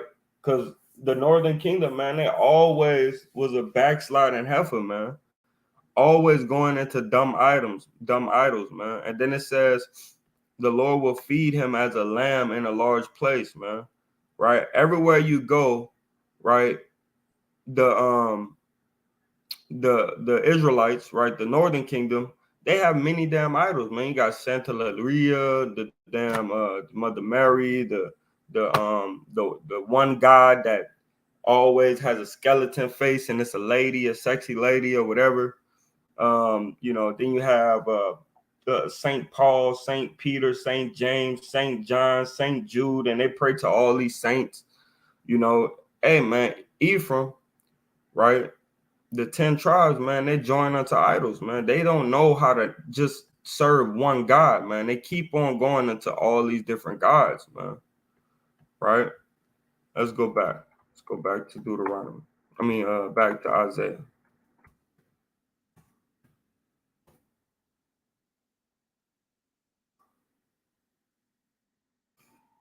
And it says they are gone away backwards, man. And we see, man, that's Northern Kingdom thing, man. And we end up getting sucked into it. Why should ye be stricken anymore, man? Why are you? Let's get this word stricken, right? Because I don't want to misspeak. Why should ye be stricken anymore, man? Right? Strong's H 5221. Nacha. Nacha, right? Stricken anymore, right? Smite, slay, kill, wounded, beat, slaughter, stricken, strike, stripes, right? Maliciousness, right? Then you got strike, smite, hit, beat, slay, or kill. Scourge, clap, applaud, give thrust, right? To smite, to kill, man. Casting, sent judgment upon, punish, destroy, right? So why you should be sent judgment upon even more, man? Right? Because Israel don't like to listen, man. Israel do not like to listen. Northern Kingdom are something special, right? When it comes into these prophecies, man. Right? It says 5. Yeah. Why should ye be judged anymore? Right? Or get butt whoopings anymore? Ye will revolt more and more. Right? The more you whoop us, the more we grow, the more mightier we become. And even when the Lord whoop us, it's the same way. We get worse and worse, right? Ye will revolt or rebel more and more. The whole head is sick, man. All your rulers that's supposed to be in rulership is sick, man. They busted and disgusted. And the whole heart faint. Right, so they don't even teach repentance anymore, man. Even in the Christian church that the Issacharites be ruling over, they don't even that the whole head is sick, man, and the heart is faint, man. They don't, you know what I mean? They don't even care about one another no more. They're always doing whatever their own heart desire, man. Right? From the sole of the foot even unto the head, there is no soundness in it, but wounds and bruises and purifying sores. They have not been closed, neither bound up, neither mollified with ointment. Neither, right? Neither healed with ointment, man. Right, with the spirit, man. Right, we're bust up, man, and we haven't went back to. This is why he started off with this, because we don't know where to go heal from. He said the ox knoweth his owner and the ass his master crib, right? But Israel doeth not know, neither did they consider. Because if we considered it, then we would be able to be healed from our bruises and our butt whoopings and our wounds, right? But we're not able to be healed, man, right? Your country is desolate, and it is, right? It's being inhabited by the Edomites right now, man, right?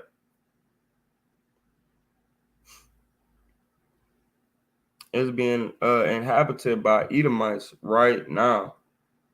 Hold on, man. Did this thing say Isaiah 1 and 27? So we're gonna have to go down to the next chapter to 10.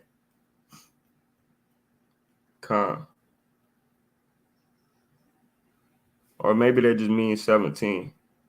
Yeah, we're just gonna go to 17 on Isaiah.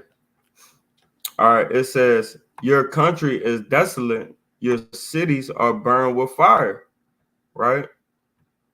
Your land, strangers devour it in your presence, right? We see them over there in our land, man, devouring it, man, not being right unto it, man. Our cities are burned with fire, man. As much as the actual cities of our land, Galilee, right, Bashan, right, Jerusalem, Israel, all these different cities, as much as they're our cities, right?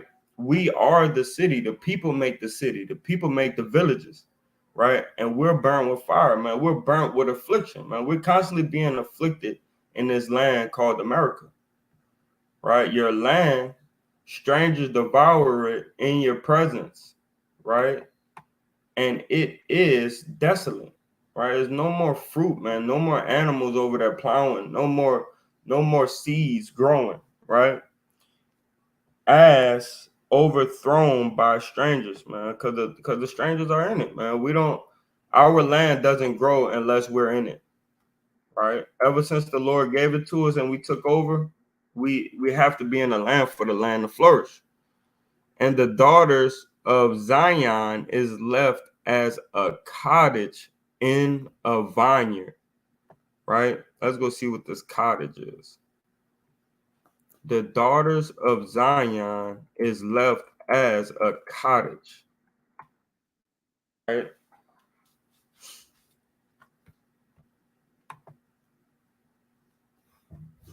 Yeah, I thought it was Strong's H 5521. Sukkah, Sukkah, and soak. Soak. Sukkah and soak, right? Which this is what I thought it was. It's called it's a thicket covered booth, right? Thicket, booth, rude or temporary shelter, right? So I was thinking a booth, right? The little thing where it looked like a carriage, a little box where you start off plants, right? But they then you move them and you stick them in the ground, right? Start them off in a little box, fertilize them, grow them up, stick them into the ground.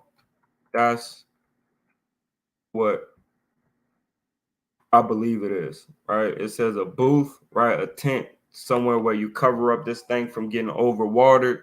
You know, you kind of pamper them, right? And the daughters of Zion is left as a booth, right? Or a cottage in the vineyard, right? Somewhere where you just starting to grow at, trying to be sheltered, things like that, keeping you covered so you're not overwatered, right? As a lodge in a garden of cucumbers, as a besieged city, right? So it says as a lodge in a garden of cucumbers, right? Let's get what this lodge is, right? Sometimes we just not gonna go through certain things, man. Right. So a cottage in a vineyard, meaning being sheltered, right, in this big place. That's what we are. The believing Israelites, we're being sheltered and covered by the Most High God in this big ASS vineyard, man. You know, and He's raising us up, and He's nourishing us, and He's covering us, right, in the midst of a whole dang vineyard, man. Right. And as a lodge, right, a lodge, according to America, is a resting place, right? But let's see what the Lord calls it. Strong's H 4412. Melunah. Melunah. Melunah, right? A cottage, lodge, hut, right? A hut, a hammock, a cottage, lodge, right? So just like I said, right, like a hut, right? All right, let me plug this thing in.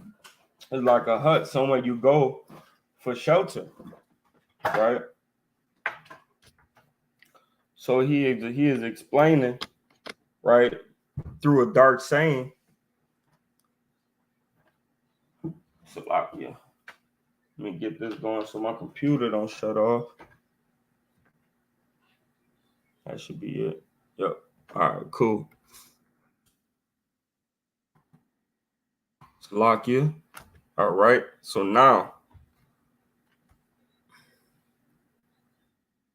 so a lodge, we're going to read this again, Salakia.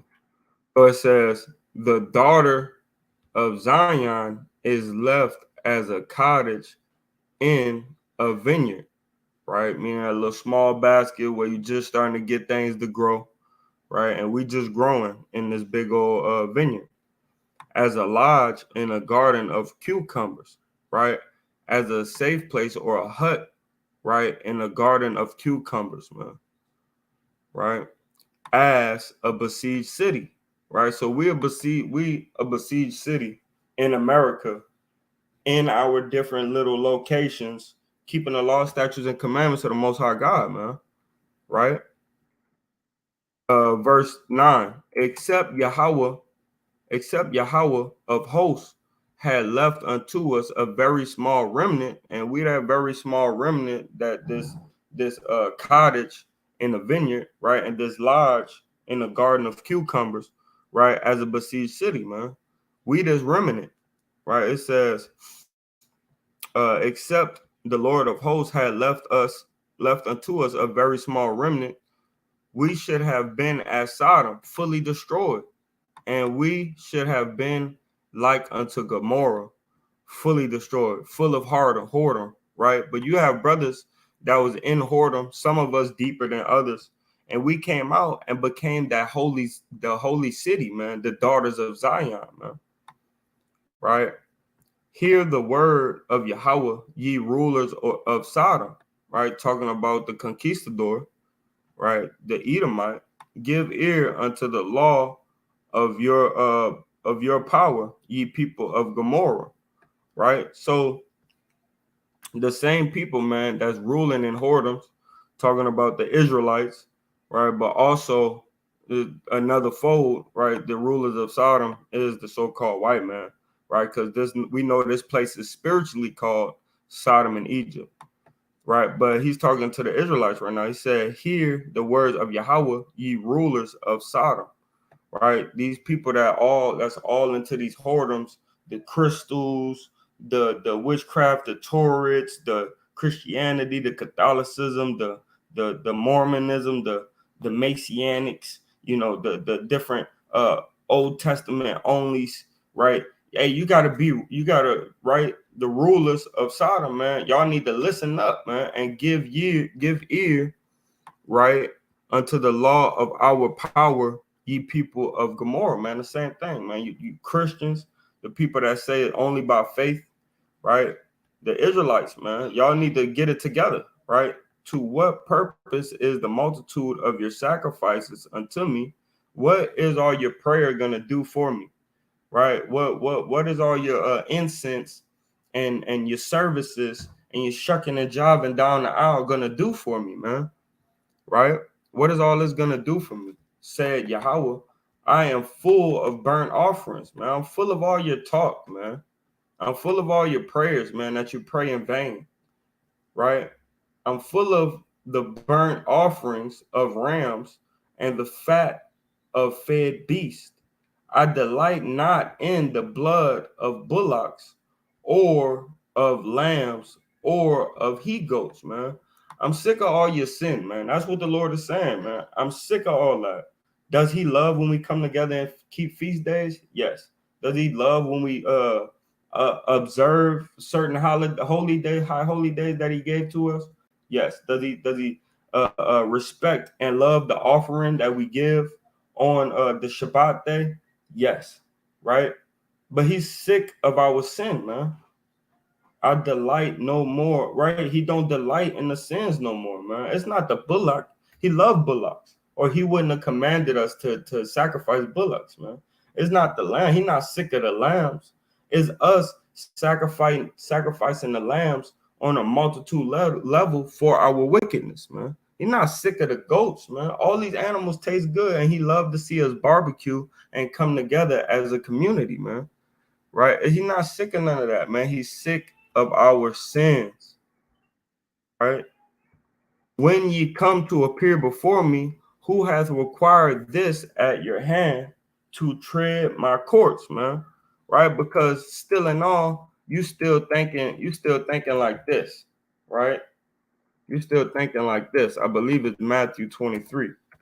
Right? He don't want you coming up there, right? Salaki. He don't want you coming over up there, and you got all this malice and hate in your heart for your brother, man.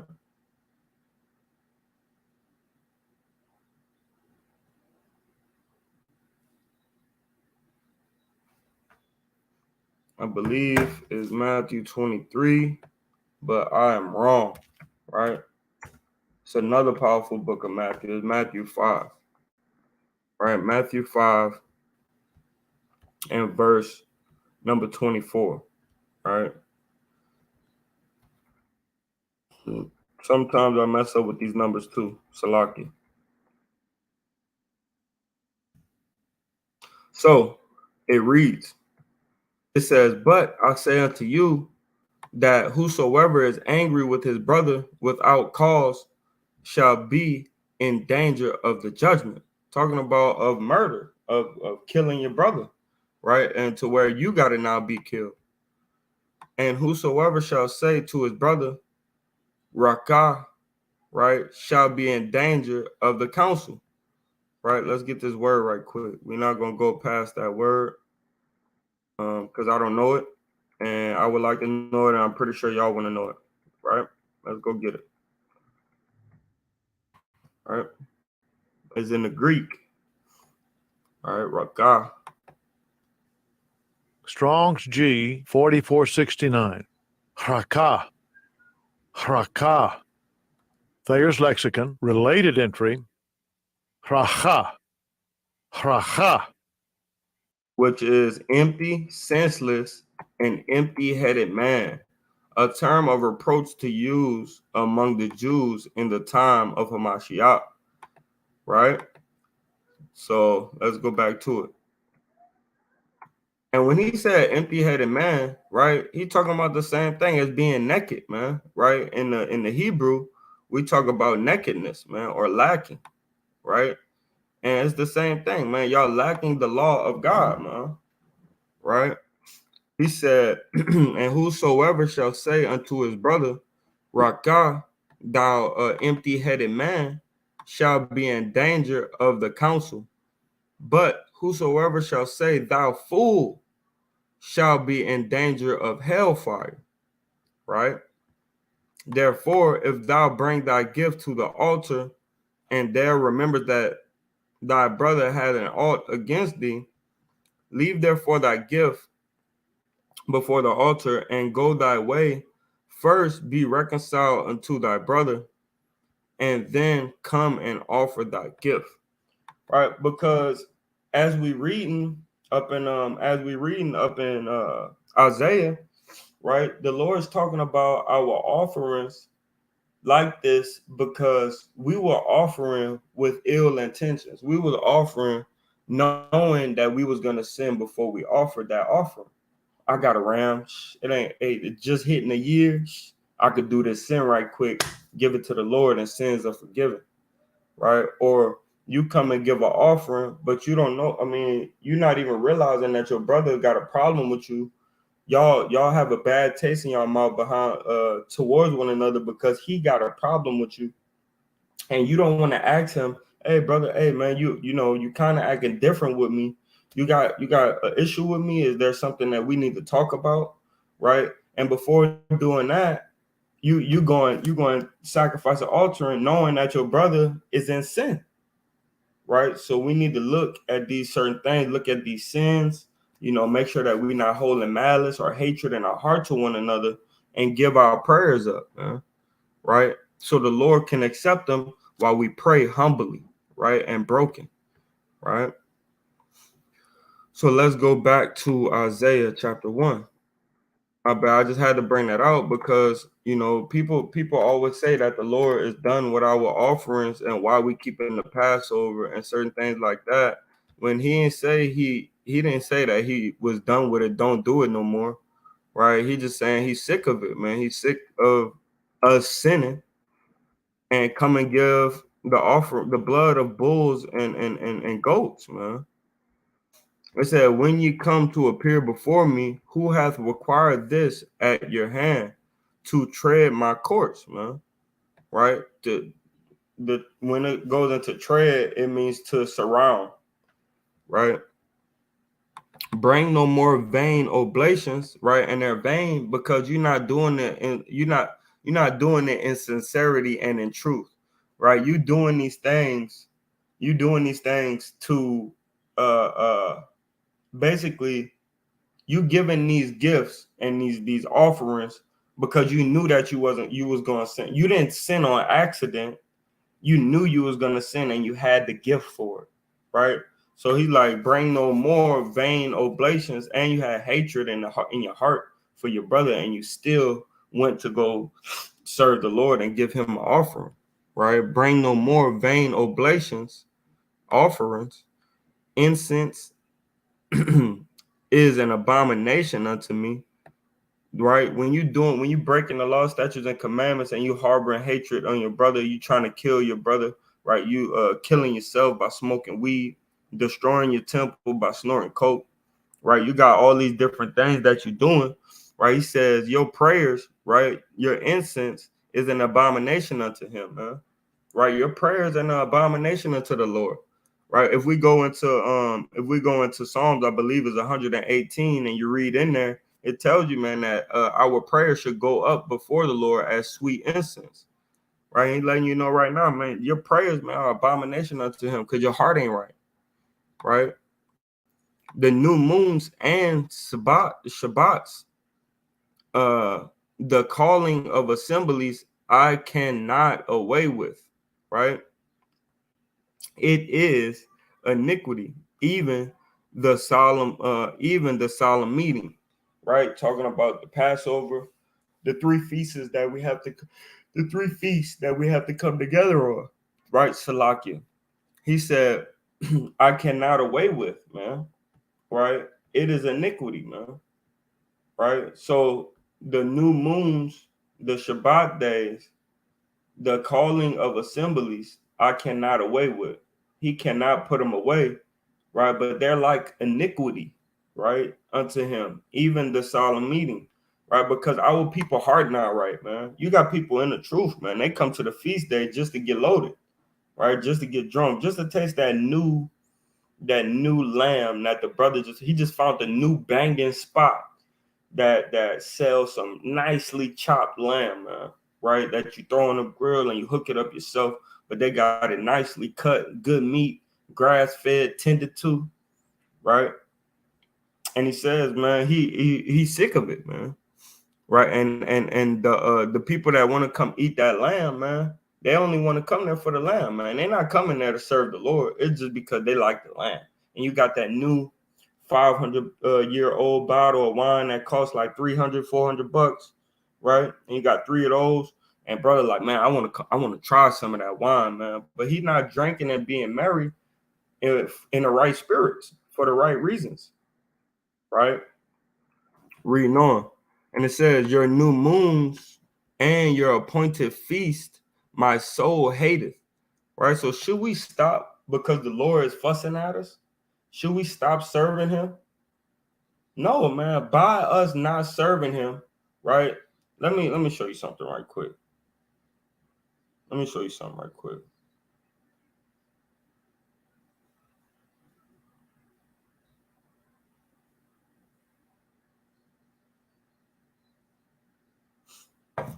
Let me show you something right quick. Cause they coming up with so many different doctrines. They take pieces and bits of the Bible and come up with so many different doctrines, but it bears the answer, right, or the question that brothers will have to answer: why in the heck are we gonna get salvation if we're not keeping the commandments? If Zechariah says this, right? Explain that to me, right? And this is end time. This is end time prophecy, right? Explain this to me, right? It says right? Because the Lord is hating us. I'm gonna start at 8 just to show what the brother Isaiah is jotting down from the Lord, that what he's talking in Isaiah.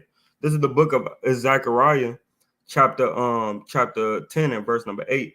I will hiss for them and gather them, for I have redeemed them, and they shall increase as they have increased.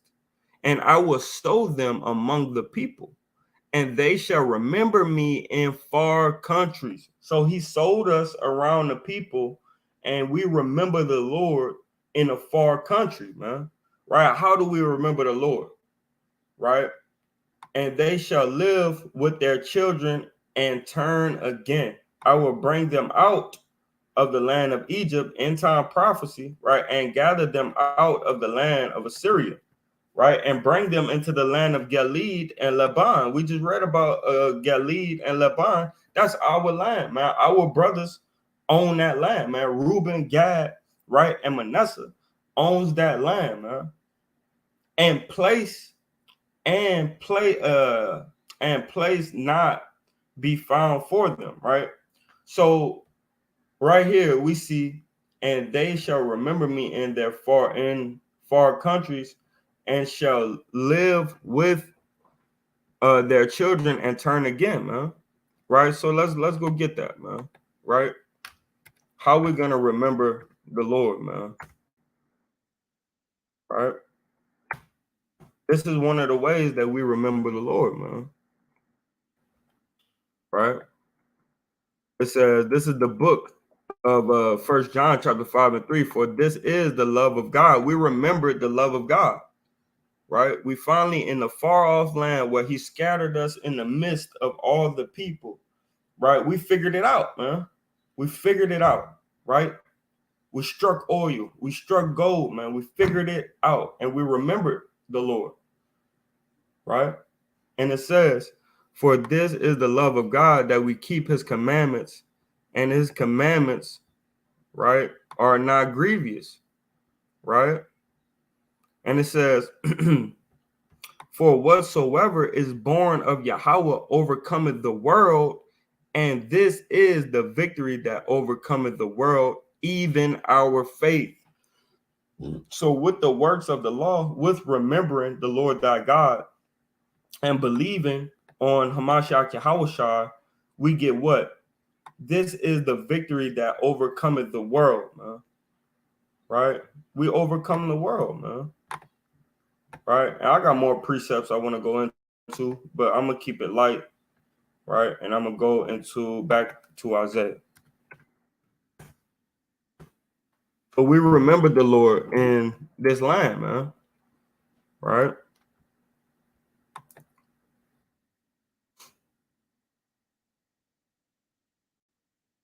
Salaki. Give me a second. Con. So I think I was at 14 maybe. So reading 14 again. And it reads, your new moons and your appointed feasts, my soul hateth. They are a trouble unto me. But the Lord told us to remember him in the land, right, that he have scattered us among the people, right? And it also have more where it says, in the land of their captivities, they shall bethink themselves. And I believe it says and start to serve Yahweh, right?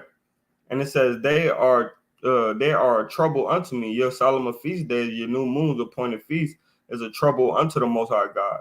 I am weary to bear them, right? But is he bearing them? Yes. He said, but I am weary. It make my head hurt, right, to bear them, but I'm still going to bear them, right? Because the whole head is sick, man. The Lord is mad at us because our whole head is sick, man. Right? That's why you have to watch who you up under, man. Watch who's teaching you. Try to see what's going on in the scriptures for yourself, because you just don't want to believe everything that an Israelite tell you, man. You want to go in the book and actually find it out for yourself, right? And it says, and when ye spread forth your hands, right, when you go to do stuff, right, I will hide my eyes from you. So when you go to give to the poor, when you go to give to the needy, but you in Christianity and you don't believe that God is the God of the Israelites, then he's going to hide his eyes from you, man. All that stuff that you're doing is going for naught, man, because you don't believe that you're a Hebrew Israelite. You're not keeping the laws of God. So all of your good stuff that you're doing is not being accounted for, man, right? Until you turn yourself wholly back unto Yahweh Shem Shah. Yea, when ye make many prayers, right? That's going back into the incense, right? The offerings. When you make many offerings, which is your prayers, I will not hear. Your hands are full of blood, man. Right? Going back into what I read up in Matthew chapter 5 and verse 23 on down, right? Your hands are full of blood because you don't even want to forgive your brother, man. Right? You still holding beef. The black Americans, right, which would be Judites, is still holding beef with our brown Americans, which would be your Mexicans, man. Right? Your hands are full of blood. How you gonna think about killing your homeboy or killing somebody that looks just like you, that's from the same tribe as you or a different tribe under the Israelites, and you think the Lord gonna hear your prayer, man? I don't like that nigga, man. I can't stand that. And when I catch him down bad, I'ma done him. Right? Like our brothers from Jamaica, man. Catch him down bad, I'ma done him, man. Right? Wagwan brethren, right? When I catch that brother from the other side, I'm going to done him, man. Right? But you want me to hear your prayers when you don't even love yourself, right? As the Lord has loved you, man. Like we read up in 1 John 5 and 2, right? I only read 3, but 5 and 2 said, this is how you know you love the children of God, when you love God and keep his commandments, man. Roughly paraphrasing, right?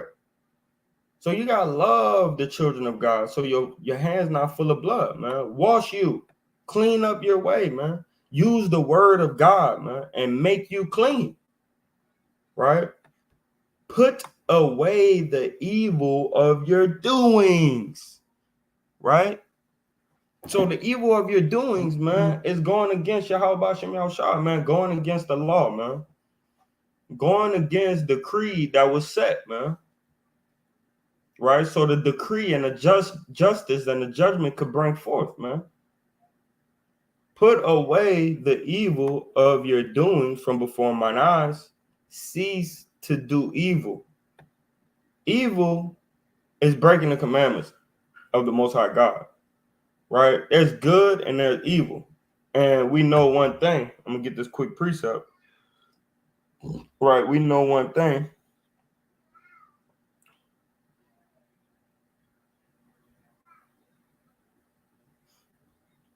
Right? First Timothy chapter 1 and verse 8.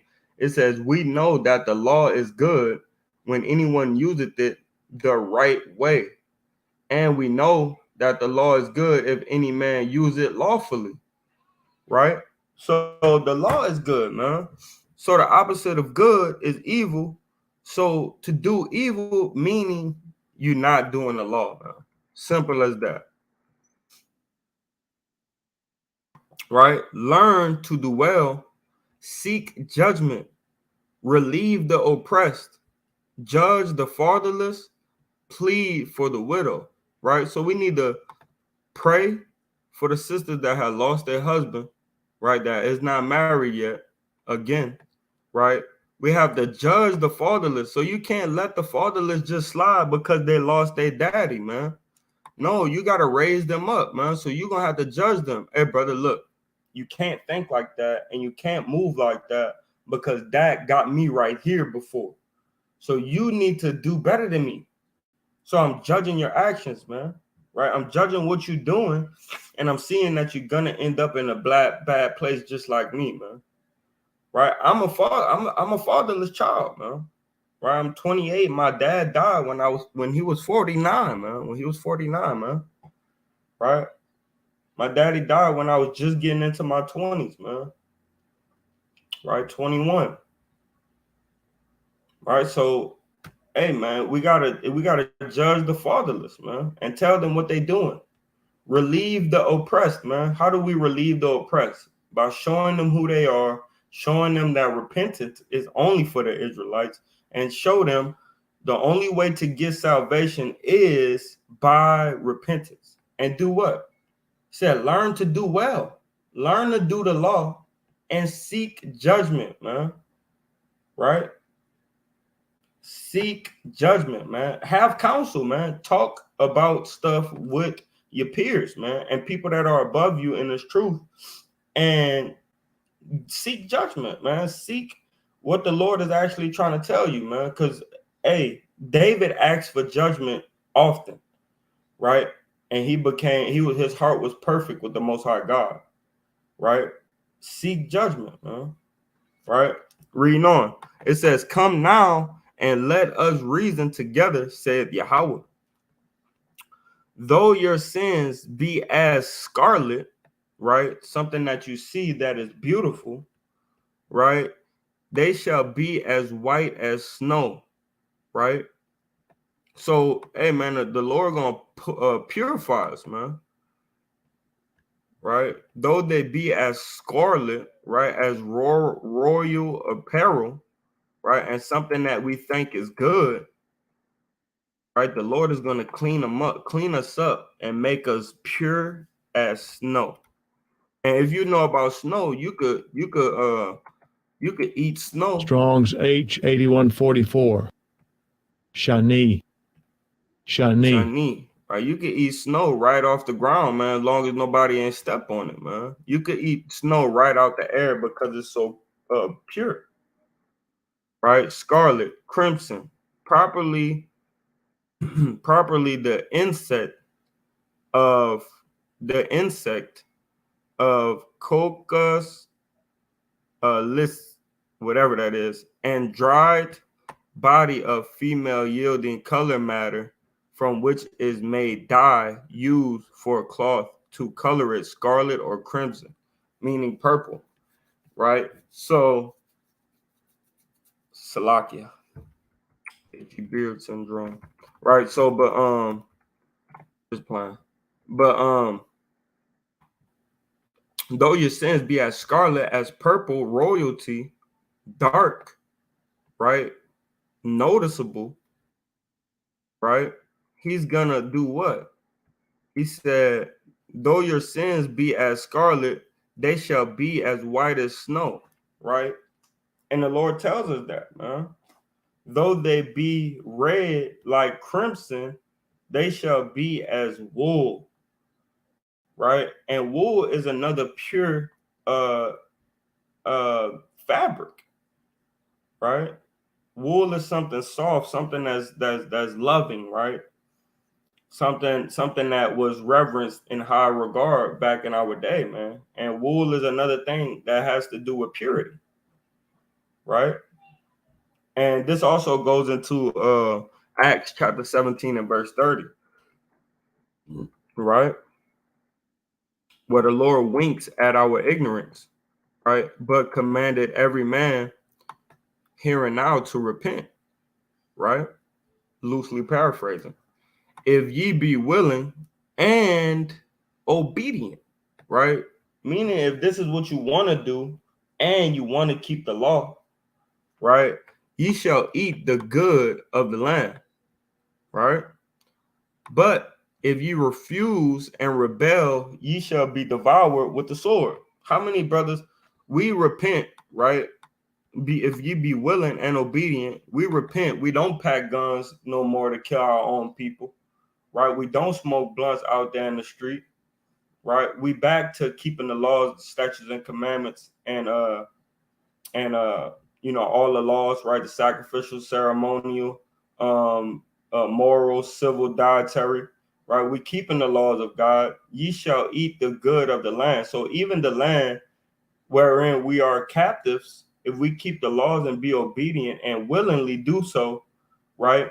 We're gonna eat the good of the land, man. Right? We're gonna get raises. We're gonna do better. Right? We're not gonna have to worry about this. Right? But if you refuse and rebel, if you keep on going in your wickedness, packing guns, trying to kill your brother,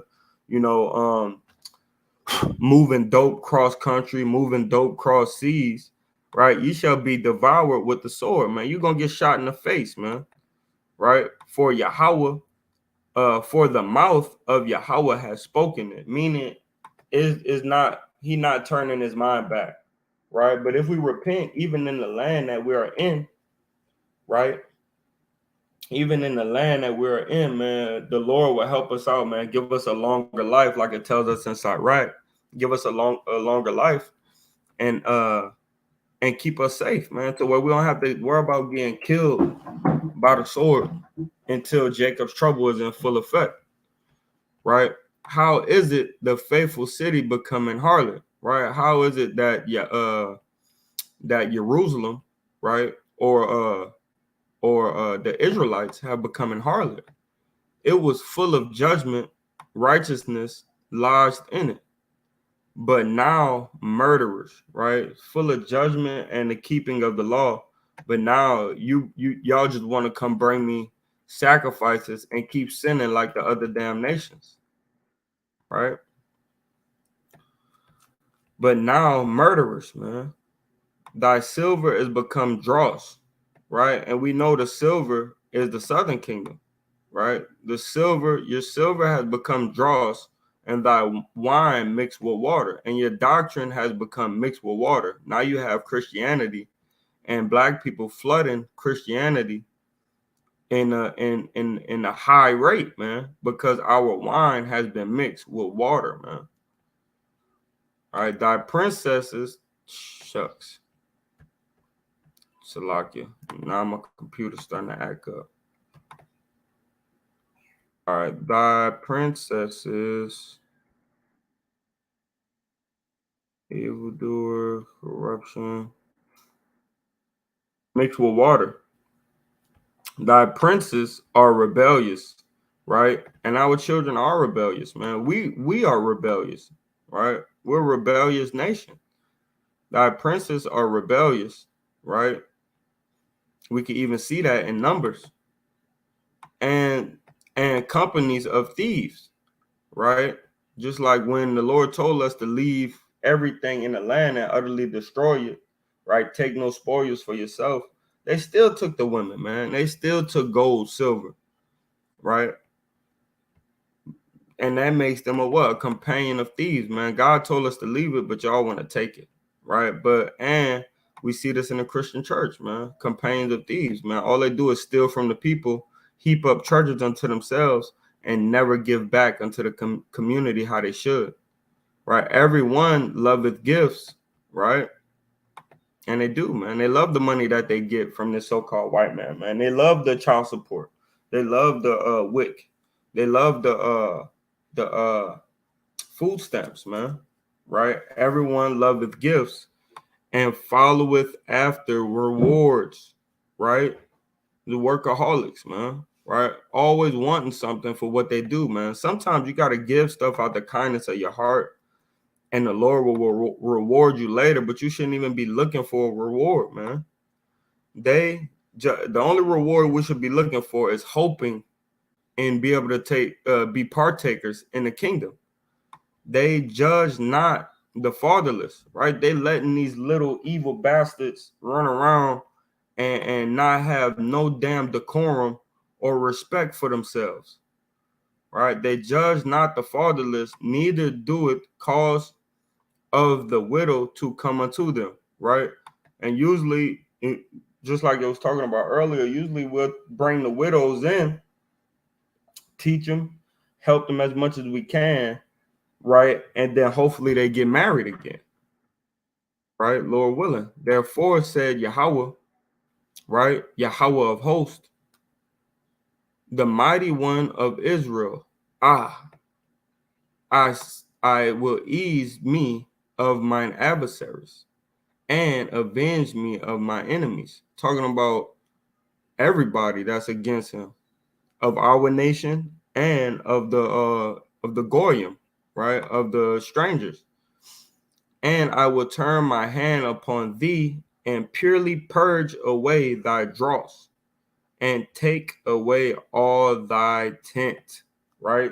So the different impure metals that's mixed in with the silver that we are, right, and the gold that we are, the Lord is gonna take it away, right, from us, man. So this also has a lot to do with right, in the new kingdom, the 2/3 gonna come in and they're gonna be clean. The Lord is gonna destroy them, right? That same spirit, he's gonna make it clean and put it back into another vessel, and that's how we're not gonna have sin in the kingdom. They will be still least in the kingdom, but he's gonna take away the dross and make and take away all thy tent, man. Right? He's gonna purge us, man. He's gonna purge the 2/3, man, and set them in the new vessel to rule in the kingdom with us, man. Right? But they won't be able to remember nothing. Right? We will. We'll have story to tell, man. We'll have story to tell, man. All our ways will be made new. Right? And I will restore thy judges at the first and thy counselors as at the beginning. And he's doing that right now. Right? We have judges, right? We have counselors.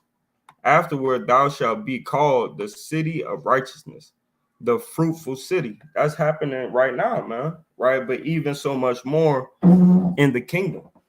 Right? Salakia, give me a second.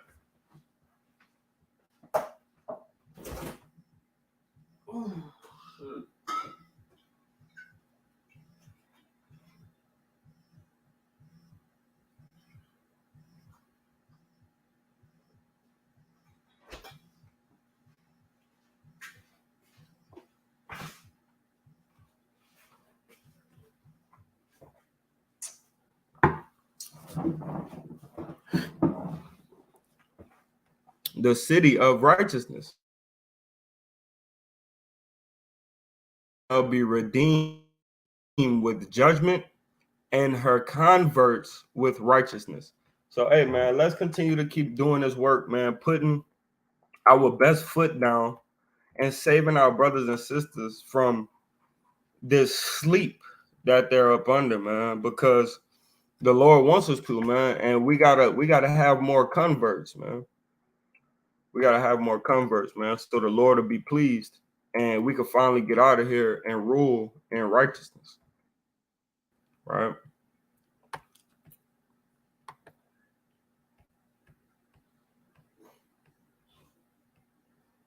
Man. Hey, man, I appreciate y'all for loving on the Lord and sticking in here, bro. Like, it's crazy how much people they want to know all the good stuff, the gospels, all these different things, but nobody want to stick into the law, the prophet, and the testimony, right, of the Lord. So, but this is the book of Matthew, chapter 1, chapter 24, and verse 1. And Yahushua went out and departed from the temple, and his disciples came to him for to show him the buildings of the temple. And Yahushua said unto them, see ye not all these things? Verily I say unto you, there shall not be left one stone upon another that shall not be thrown down. Right? And this is a dark saying, man. This does not mean the literal temple, right? Which it did split. But that's not what it's talking about, man. When it's talking about one stone, right? It says, and Yahushua said unto them, see ye not all these things? Verily I say unto you, there shall not be left here one stone upon another, right? When we got broken down as a nation, right, through slavery, right, and in 70 AD, right, we were thrown down, man. We got beat to a pulp, right? And this is what the Lord is going into in a dark saying. There shall not be left here one stone upon another, right? And Peter, we know Peter is the stone of the church, man, right? The rock of the church, right? A stone goes into men of stature, men that stand for something, right? That shall be none thrown down, right? And as he sat upon the Mount of Olives, the disciples came unto him privately, saying, Tell us, when shall these things be? And what shall be the sign of thy coming? See, even they knew that these stones was deeper than just the altar or just the temple, right? These stones are the people, right?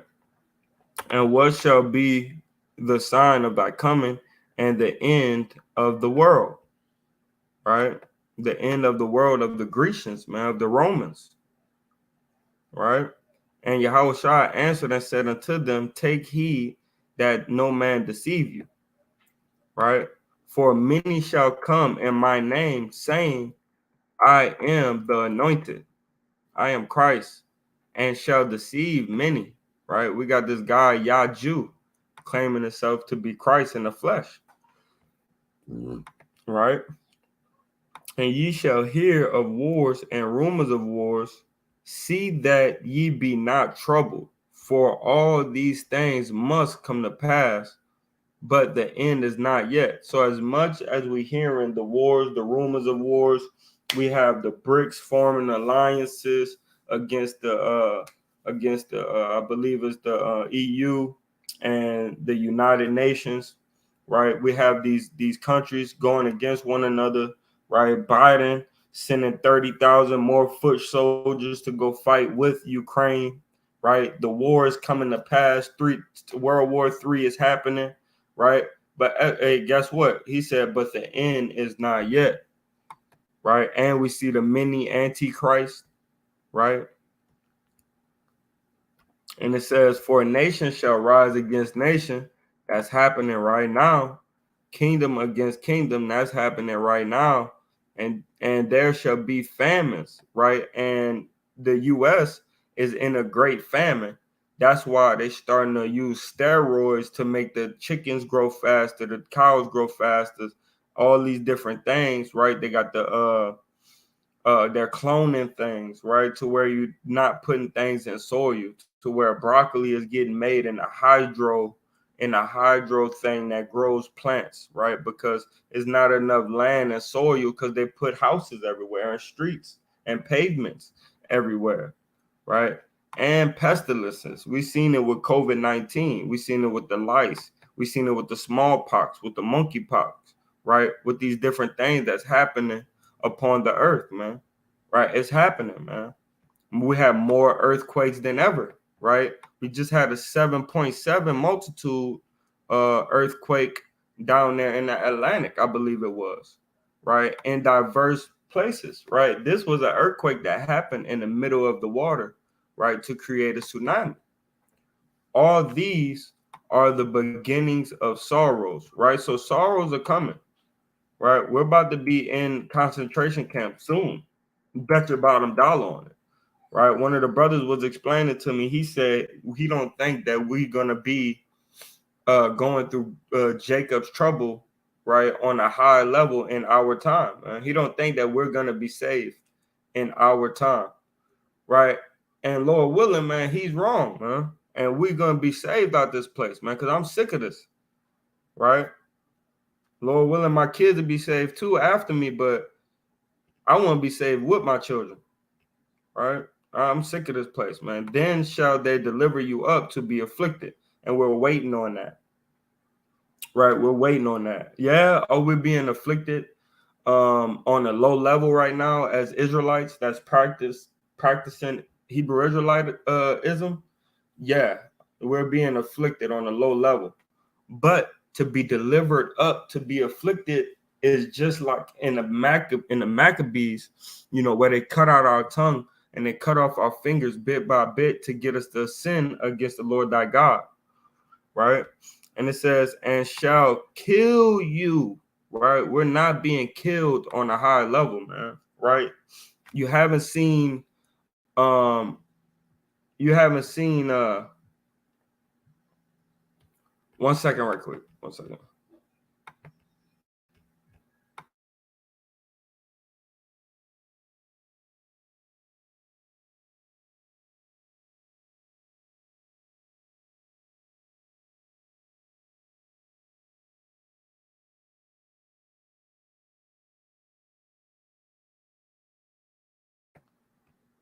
Con. So it says, and shall kill you, and ye shall be hated of all nations for my name's sake. And this we in this right now, but for some reason, this ain't happening on a higher level, right? We see it happening. It's happening in other countries, right? Where we're getting murdered for reading the Bible, right? So it's happening, right? But just not in America on a high level. But this is happening all over the world, even America, right? We shall be hated of all nations for my name's sake, right? Teaching the true words of the Most High God, teaching the words of Yahweh Shah, right? In the correct manner. Verse 10, and then shall many be offended and shall betray one another and shall hate one another, right? So we're going through this phase right now where many people are offended at the truth, right? And shall betray one another, right? And now they're going against the truth. And now with going against the truth, guess what? So this prophecy is coming to pass right before our eyes also. And shall hate one another. And they threaten to come through, shoot up the block, right? We got Guerrilla Hebrew last year, got threatened, right? That somebody was going to come through and shoot them up, right? So, hey, man, we're going to hate one another, man, even in this truth, man, right? And it says, and many false prophets shall rise and shall deceive many. And because iniquity, right? And this is happening, man. This Antichrist everywhere, man. This is happening. And shall deceive many, right, with their lies and their garbage. And because iniquity shall abound, and because sin shall abound, shall get greater and greater, the love of many shall wax cold. And we're also seeing this on a day-to-day basis, where sin is in heightened and is covering the whole earth, right? And the love of many brothers and sisters, man, is waxing cold. That Deuteronomy 28:54, 28 and 56, right, is really heavy in our community, man. The love of many shall wax cold. But he that shall endure unto the end, the same shall be saved, right? And we're enduring, and this is the end. So let's continue to endure until this kingdom come, man, right?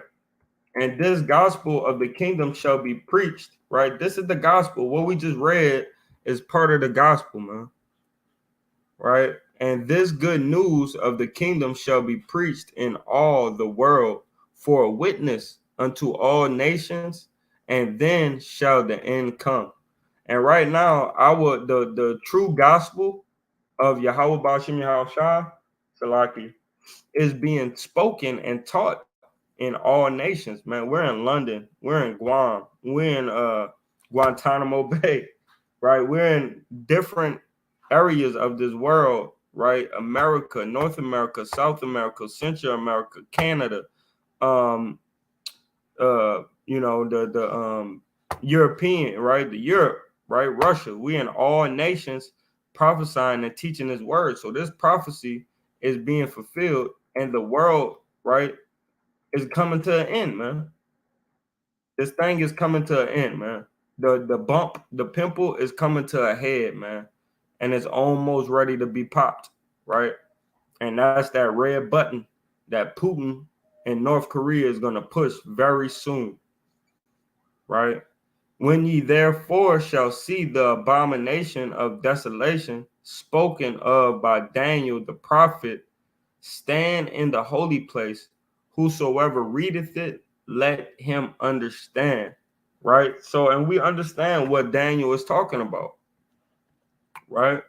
We understand what Daniel is talking about the right, Daniel 2 and 47, 45 to 47, right? We understand that that's talking about America, right? That one, right? That one that was supposed to that kingdom that got broken down but came back like it never left, the Roman Empire, man. We know that's talking about America, man, right? We know these different things, man. Reading on. And it says, let them which be in Judea flee unto the mountains, right? Because they knew that the abomination of desolation was coming, right? 70 AD. Let him which is on the hilltop come not down to take anything out of his house, right? The same way when this next abomination of desolation shall come, right? Or this Jacob trouble shall come, it's gonna be just like this, man. You're just gonna have to get up and get out, man. Wherever you are, you have to flee. You have to run, man. Right? Take anything out of his housetop. Neither let him which is in the field return back to take his clothes. Hey, man, you gotta go, man. That's why we always need to be roaming and moving around with a little backpack, man. Right? And woe unto them that are with child. Right? And I'm having another child, but it says, woe, man. Right? Fear, destruction unto them that are with child, and them that give suck in those days. Why? Because you're gonna have to take time to breastfeed your baby, or it's gonna cry. You're gonna have to take time, and these mothers that's doing this Similac and all these different milks that they make in the damn warehouse, you're gonna be in trouble. You're gonna be dried up with no milk. How are you gonna feed your crying baby, man? Right? But pray ye that your fight be not in the winter, neither on the Shabbat day. Right? But it does that mean that we're not gonna leave out, right? Or run on the Shabbat day? Hey man, we're gonna get out of there, right? Because we seen in with Judah Maccabees that they had to, because so many people died, 3,000 people died, so they had to do what they had to do on the Shabbat day to maintain, man, and save their life, right? And it says, for then shall be great tribulation, right? Such as was not since the beginning of the world to this time, nor ever shall be. And except those days be shortened, right, there shall no flesh be saved. But for the elect's sake, those days shall be shortened. So the days are coming in America where it's gonna be hell and high waters, man, for you to find food, for you to find shelter, for you to find stuff to protect yourself with, man, for everything, man, for you to not be slayed in the wilderness, man. There's gonna come a time in this kingdom, right, where it's gonna be all hell, man. All hell gonna come to pass, man. And you're gonna have to try to make it out, right? So, but with that, I want to say, man, the water to the chat, man. Lamar Dorsey, you always come through showing much love, man. The water for all the brothers that's in the chat, man. Right? If you want to donate to our cause, right, this is the Cash App to donate to our cause, man. Right? Not that one. This is the Cash App to donate to our cause, man. We can use all donations. You know, we building this body, man, and this body takes money to build, man, right? You can't just go out there with no lotion, no ointment, right, and no oil, and think you're gonna win or conquer something, man. You're gonna need your skin to be labyrinth, you know what I mean? Because you could get chapped out there, your skin cracking, boils, right? So we could really use your help, man, with donations, right? And if you want the email, all right, I'm gonna let this go by one more time. This is our email. Go ahead and contact us. Brothers will respond, right? If you want more information, right, about K.O.Y, or if you want to join K.O.Y, this is the email for that, right? So with that, I want to say Shalom and Kwam Yashal. Shalom.